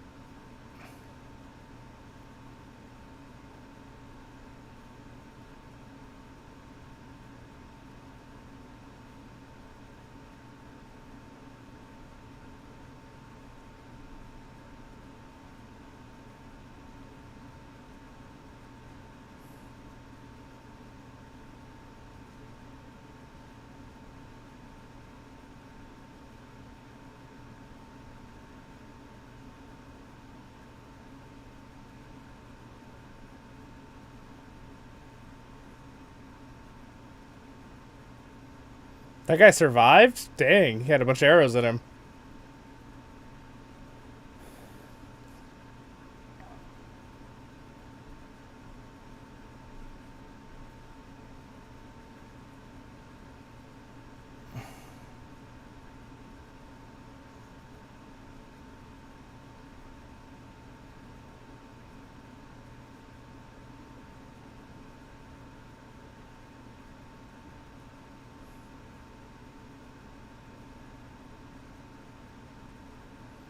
The spot's really pretty, but I did notice one of the plants looked very fake.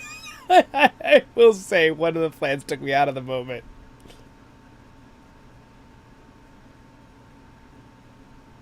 I know, he's not even injured. He's the Legolas of Rings of Power. He's got plot armor.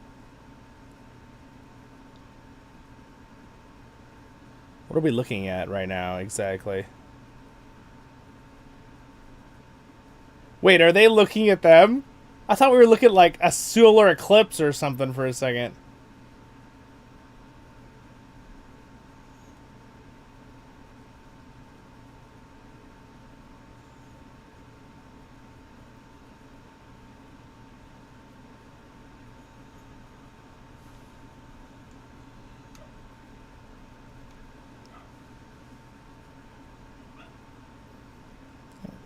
It's a really pretty spot, I'll give them that.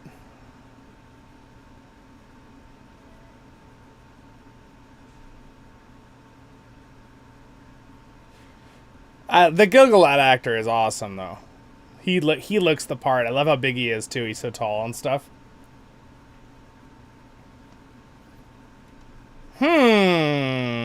Well, there's actually a couple little gem moments in that, what we just watched. I'm gonna go ahead and stop the timer here.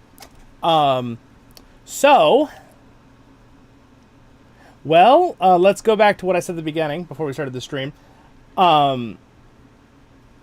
They did, the Balrog showed up.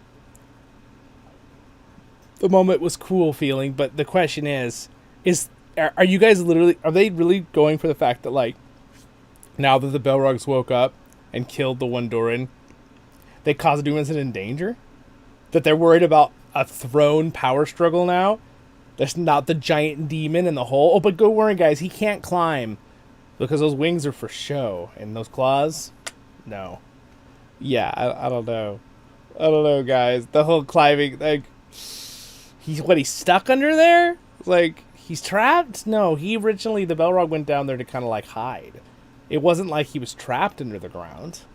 They're missing the original lore point. That's huge, right? That's like a huge point.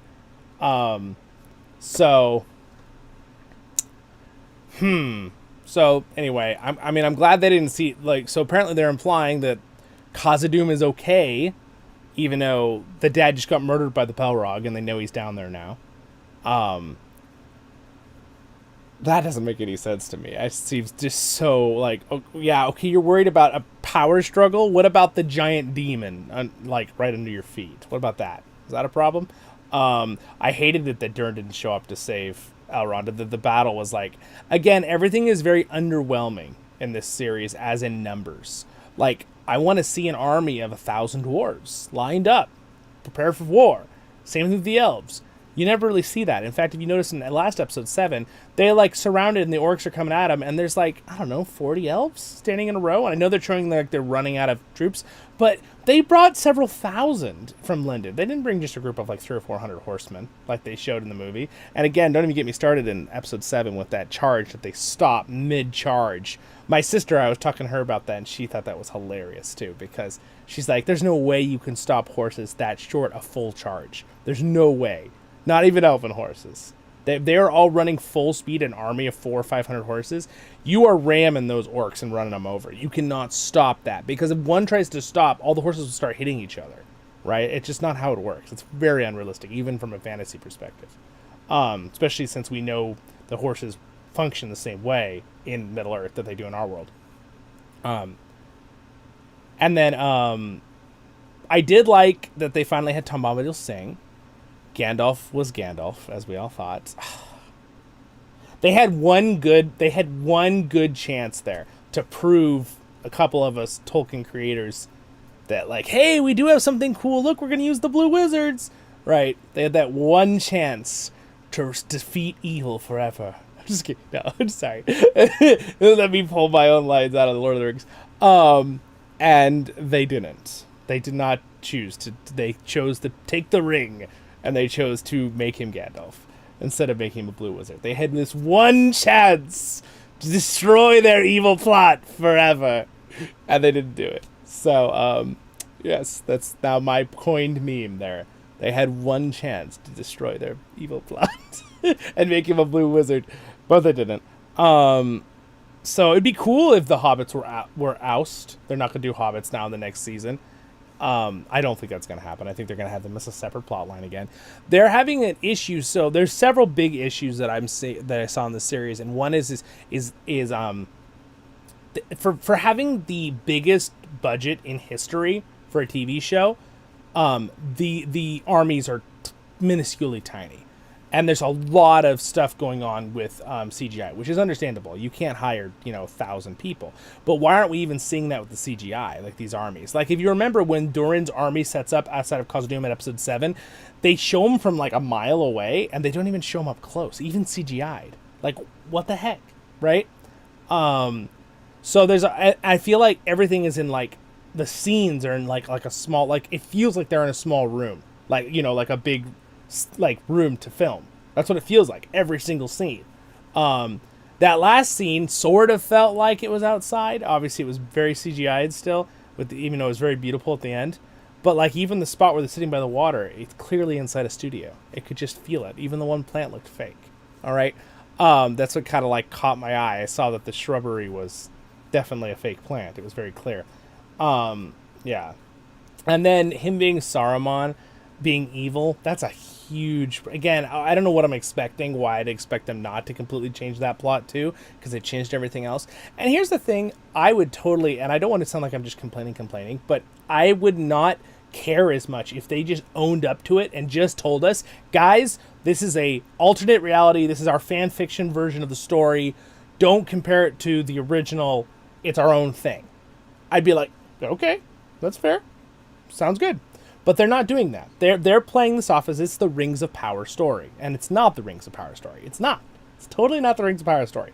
It's a very alternate reality. Think of like Marvel, how they have all these different, dimensions, right? Or different timelines or something. Oh, this happened different in this timeline than this one.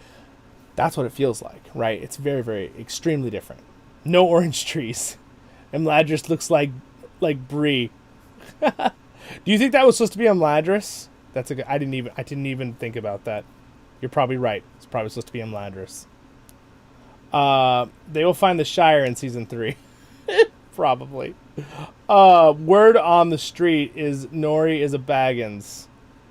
Oh, I mean, probably they're going to tie that to it. But see, again, it doesn't really matter at this point. They're doing whatever they want. None of this is going to actually physically impact the original story. None of it.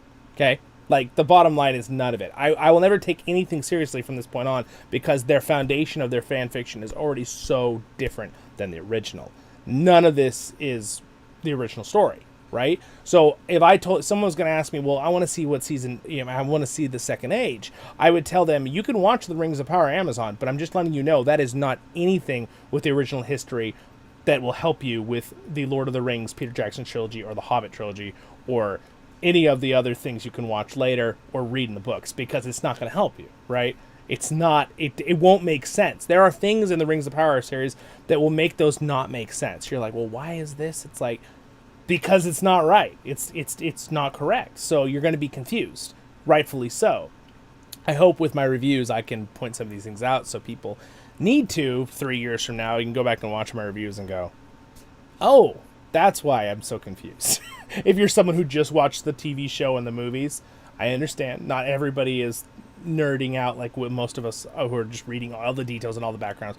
And, you don't have time. I get that. But it's like, at the same time, I want to be a voice for Tolkien because I want to explain what the issues are here, right? Because there are issues. It doesn't mean you can't still enjoy yourself. Some of you are probably still going to love the series, and that's just fine. Again, there are parts that I enjoy. Did I enjoy watching it with my family still and sitting? Yeah, sure. It's still fun to watch. It's still got some pretty stuff in it. It still has some cool action moments. I don't like how much, the 3 big points then to finish up is that I don't like is that it's very drama, super, everything's drama. Everything's like, oh my gosh, like almost like a soap opera drama, right? Like, oh, Galadriel didn't tell Celebrimbor he's Sauron. Just told him to stay away from him. And now it's totally Galadriel's fault that Eregion has fallen, right? Which is not the original story. So the drama is too much. For the budget being so big, it doesn't feel very grand with the size of armies. With Numenor, Lindon, the dwarves, everything feels really small. Everything's small feeling with all the scenes. Except for like maybe the Balrog scene that was animated. That felt cool. It just feels like kind of like you're in small areas with CGI big areas. That's what it feels like, right? So it just feels a little funny, which you don't get that feeling in the Lord of the Rings trilogies or the Hobbit trilogies, right? You don't get that at any of the other things. So it's like, and then, yeah, so it's pretty much those 2 are big ones. And the third one is just the fact that it's so switched from the original plot. So switched. It's not fine. I'll never be fine again, Dreadman. Balerion looks like the Shire. Yes. That's why we love Lord of the Rings adaptations. Except the Rings of Power. Oh, and then the other one was them implying that this is the history of the world. Like I was talking to my family the other day, and they're like, oh, well, it doesn't really, it's like their own made up thing anyway, so why does it matter with this and that? And I'm like, well, it matters with this and that because they are pushing the fact that this is the history. The Rings of Power writers, right? It's like, it's not the history. You guys have made up a new thing. So they owned it and said, this is a fan fiction. This is an alternate reality. Just enjoy it for what it is. We're not trying to tie it to the original or to the future of what Lord of the Rings stuff. But that's clearly not what they're doing. Putting in Gandalf, putting in Saruman, putting in all these things. They want you to think it's the original story before that, and it's not. It's just not, right? Gandalf shouldn't even be here yet. By all rights, we shouldn't even be here, Mr. Frodo. Right? Sam knew it best. Sam knew what he was talking about. He was talking about why is Gandalf here in the Second Age. But that's okay.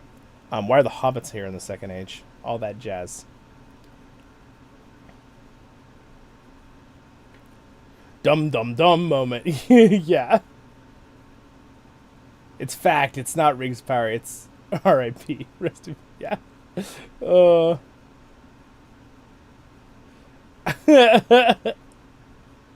Yeah, and see, Lolo, that is 100% Euro. Like, you could have that opinion, right? That is totally fine. Again, I'm just like, I'm in the moment where people are trying to push it that, oh yeah, it is like the original lore and it's only slightly changed. I'm like, no, it's major league changed, okay? And I'm just not really, I can't say that I'm like a huge fan of the series. There's parts I enjoyed, but I had to look for them. And you shouldn't have to look for them. When you're watching a TV show or a movie, guys, you shouldn't have to look for the stuff you enjoy. It should be enjoyable just to watch. Just let alone itself. Again, and I'm talking about just from a perspective of the show being a show by itself, not even thinking about the original lore, just show running the show as a fantasy series. Let's say you never read The Lord of the Rings. I think there's a lot of problems in it just from that when it comes to their made-up fan fiction and just like loopholes and issues. I think one of the Mithral story drives me absolutely crazy. Excuse me. And a big one too is this whole like idea, right? Again, I can't believe they did the kiss thing. It's like, where in the heck is Celamorn? Like, where is Galadriel's husband? They've been married in the lore. If they're going to be doing this at the right time, right? They've been married for a long time already. So it's just like, oh my gosh. Oh my gosh.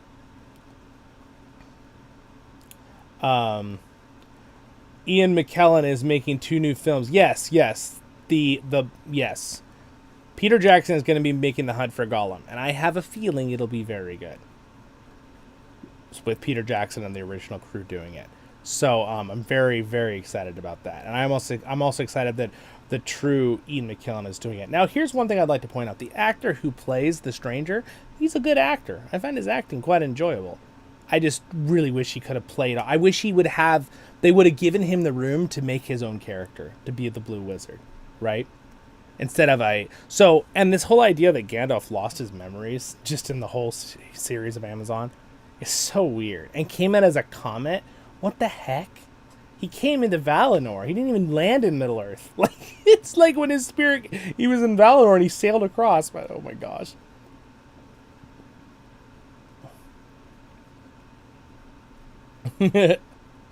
So we'll have 2 Gandalfs at the same time.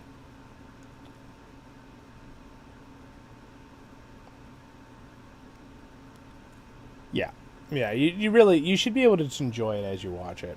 The fact that Tom Bombadil, like, I'm sorry, it's not enough. It's not enough to save it for me. A little tiny bit of singing right at the very end of the whole series. They should have had him singing right when he came in. Like, everyone was expecting it. That knows who Tom Bombadil is. Everyone was expecting that. So, and some people have been telling me, oh, well, I kind of like him being a mentor, blah, blah. Sure, that's fine. Okay? It's completely opposite of what he is in the books. But I don't mind him being a mentor, but they should have kept his singing and happiness. What else playing Gandalf? Plus, he's 85, so they best hurry up. Yeah. I thought Ian McKellen was older. Is he only 85? It's pretty old. I think he could do it, though. I believe. He, does stage performances all the time. He's amazing. See, and that's something with Ian McKellen. I remember watching an interview from him from 15 years ago, and he said one thing he does when he plays his character is he plays it exactly how Tolkien told him to play it. He said, I don't put in Ian McKellen into my character. That's what he said.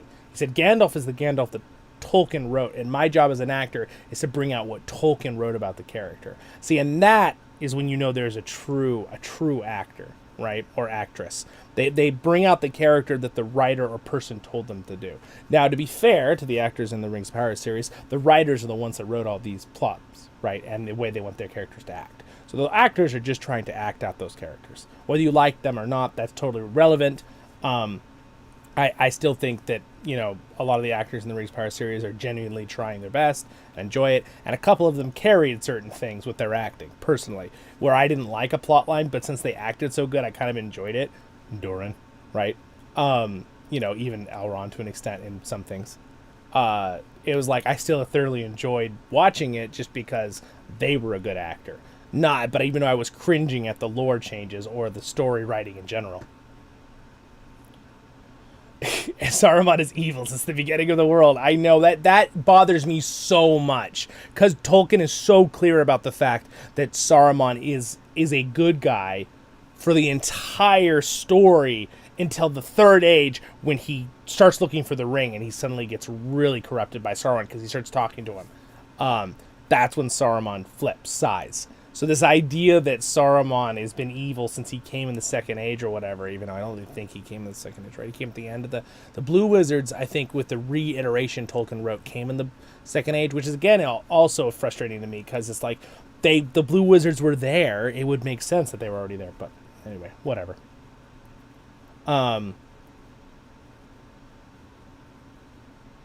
Why he didn't join with Morgoth. Oh, are you talking about what Sauron said? He fell on the stage, but yes, Angus. I was the one that told everybody about that on the channel when it happened. He had a fat suit on, seriously? Well, that works out. That's convenient. You talk about Ian McKellen with the acting. Yeah, he fell. This is many months ago, though. This is not... this was, I don't know, 6-7 months ago? Quite a while ago. But he was okay. Saruman isn't evil because he is just evil. He was evil because he was jealous of Gandalf. Yes, so there's a difference between someone being jealous and someone being outright evil. Can we just make this clear real quick? I think we all agree on this. So Saruman definitely had a jealousy thing slightly with Gandalf, but he was still his friend. He was still like you can have, guys, you can be jealous of something. It's not right. You're being wrong to be jealous. Jealousy is a sin technically. But you could be jealous and still be kind to someone, still be someone's friend, right? And you might be working on that in your own heart and be like, oh, I shouldn't be jealous. You know, I should stop that, right? I should be happy for my friend, right? Or whatever, right? It doesn't mean when he totally goes to the dark side, right? So there's a difference there. So Saruman was a good guy for thousands of years. He was not evil like this in the Second Age. So yeah. Anyway. It's just, I think it's a disservice to his character. And also, for some reason, it bothers me because we had wonderful, Saruman, who acted in the trilogy and in the, who now has passed away. Oh my gosh, I can't believe I can't remember his name right now.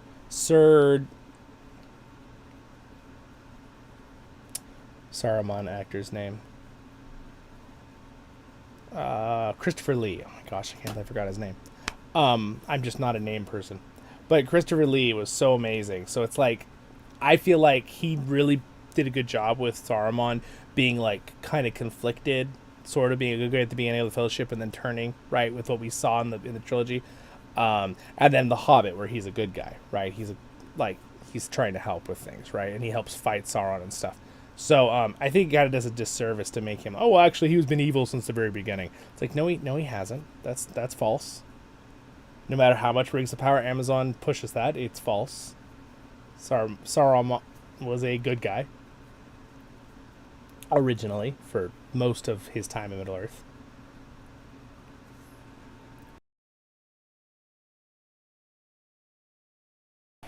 Gosh, keep sneezing.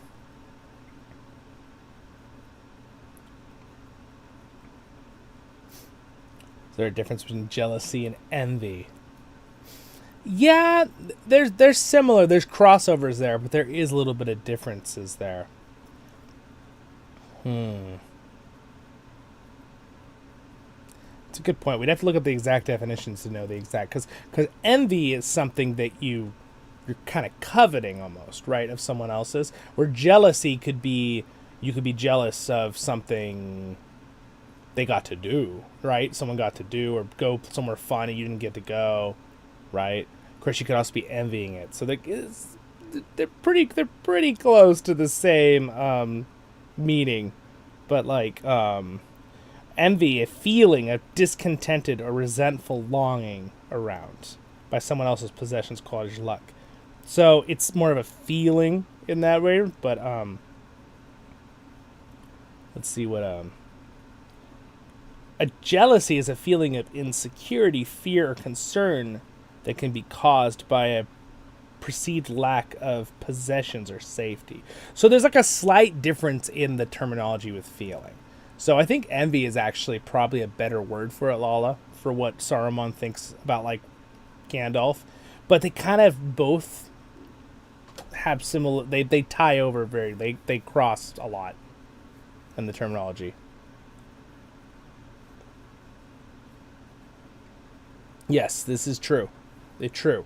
But he wasn't killing halflings and working with evil people in Arun in the Second Age. He was defending Middle-earth. That's my point. Yeah, he was awesome. Yes. Yeah. You did it, Elvin. Good job. Saruman the MV. Yes, exactly. Not Saruman of many colors. Well, anyway, my friends, I will be back very shortly. And we will be doing at what time is it? Just double checking. 2:30 my time. So that'll be in about an hour and 40 minutes. I'll be back we'll be doing some Lord of the Rings online on the legendary server. We're almost level 50. We're having some fun. Maybe we could do a Nazgul battle if we find one during the thing. So we'll have some fun. But anyway, I will still I'll do some review videos. Honestly, I'm doing it just for a couple of you guys because the Amazon videos don't get that many views, which I totally get. But I appreciate it. I hope you guys still like my more concise and, moderate look at things here. Again, I'm not really here to just like freak out over every little thing, but at the same time, I am going to pick every little thing apart because the bottom line is I want to be a voice for Tolkien.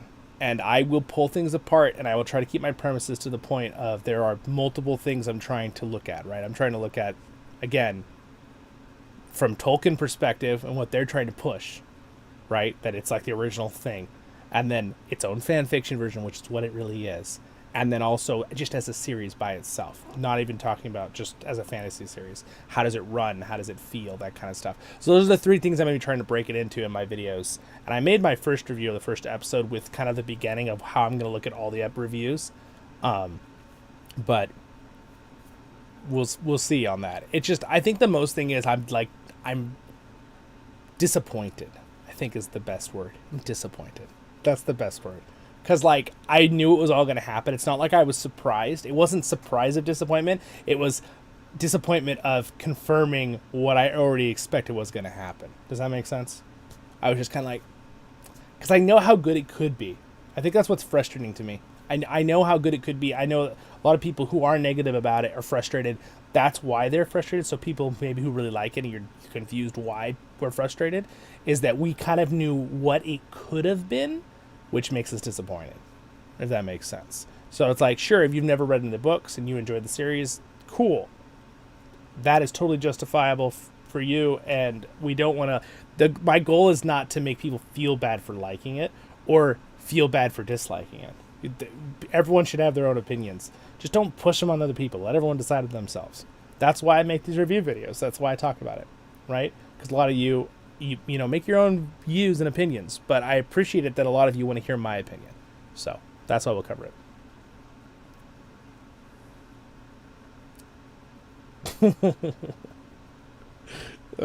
Alvin, you're so funny. Yes. Of course, Angus. Thanks for hanging out, guys. I appreciate it. I'll try and hop on tomorrow for Return to Moria. Yes, absolutely. Please join us. And watch my video on, we will be celebrating Durin's Day on the 19th. We're going to start doing that here on this channel all the time. I'm going to invite anybody else that wants to do that with me. I might host a playlist or something. So, yes. Hello over there, Frankie. on Kick. Are you reading chat? It's like, yes, we can see you up there. But yeah, so anyway. We will have some fun doing that. But I totally just got distracted. I put out a video about Durin's Day. If you guys are curious what the different dates and why there's so many dates to Durin's Day. Because there's a couple of reasons for it.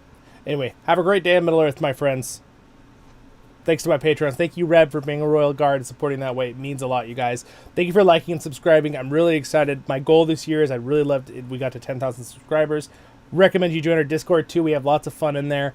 And, yeah, we're really close. I really appreciate you guys' support. I can't believe it. We hit 9,000 subscribers just a few weeks ago. Like 2 weeks ago, 3 weeks ago. And we're at, getting close to... I think almost 400 past that already. So welcome to everybody. Glad to have you here. And again, we'll be doing lots of fun things. And as you know on my channel, I cover many subjects and we do many different things. So I try to balance on what I'm working on at the time. So if someone's like, I don't want Rings of Power stuff, don't worry. I'll be doing other stuff very soon. We got a lot planned this weekend, a lot of other things too. But some of you really enjoy hearing it, so I have to give a nice balance for all my different viewers who like everything. All right. Those helmets and swords are fantastic. Thank you, my friend. Thank you. Yes, it's quite fun. I like having all the different things. We got the Witch King helmet back here. We got some Lord of the Rings stuff right here. My books. But anyway, I will keep reviewing those on my replica playlist as well. Anyway, have a great day, and I'll see you in a couple hours from on the stream if you guys are going to be here. I'm at your service and your family's. Barukazar menu, and we'll see you in the next ones. Of course he's Gandalf. We all knew he was Gandalf, but couldn't he have just been a blue wizard? Couldn't they have just once? Just... All right, anyway, I better go. Thanks, man. Thanks, Conky. I'm glad you like it.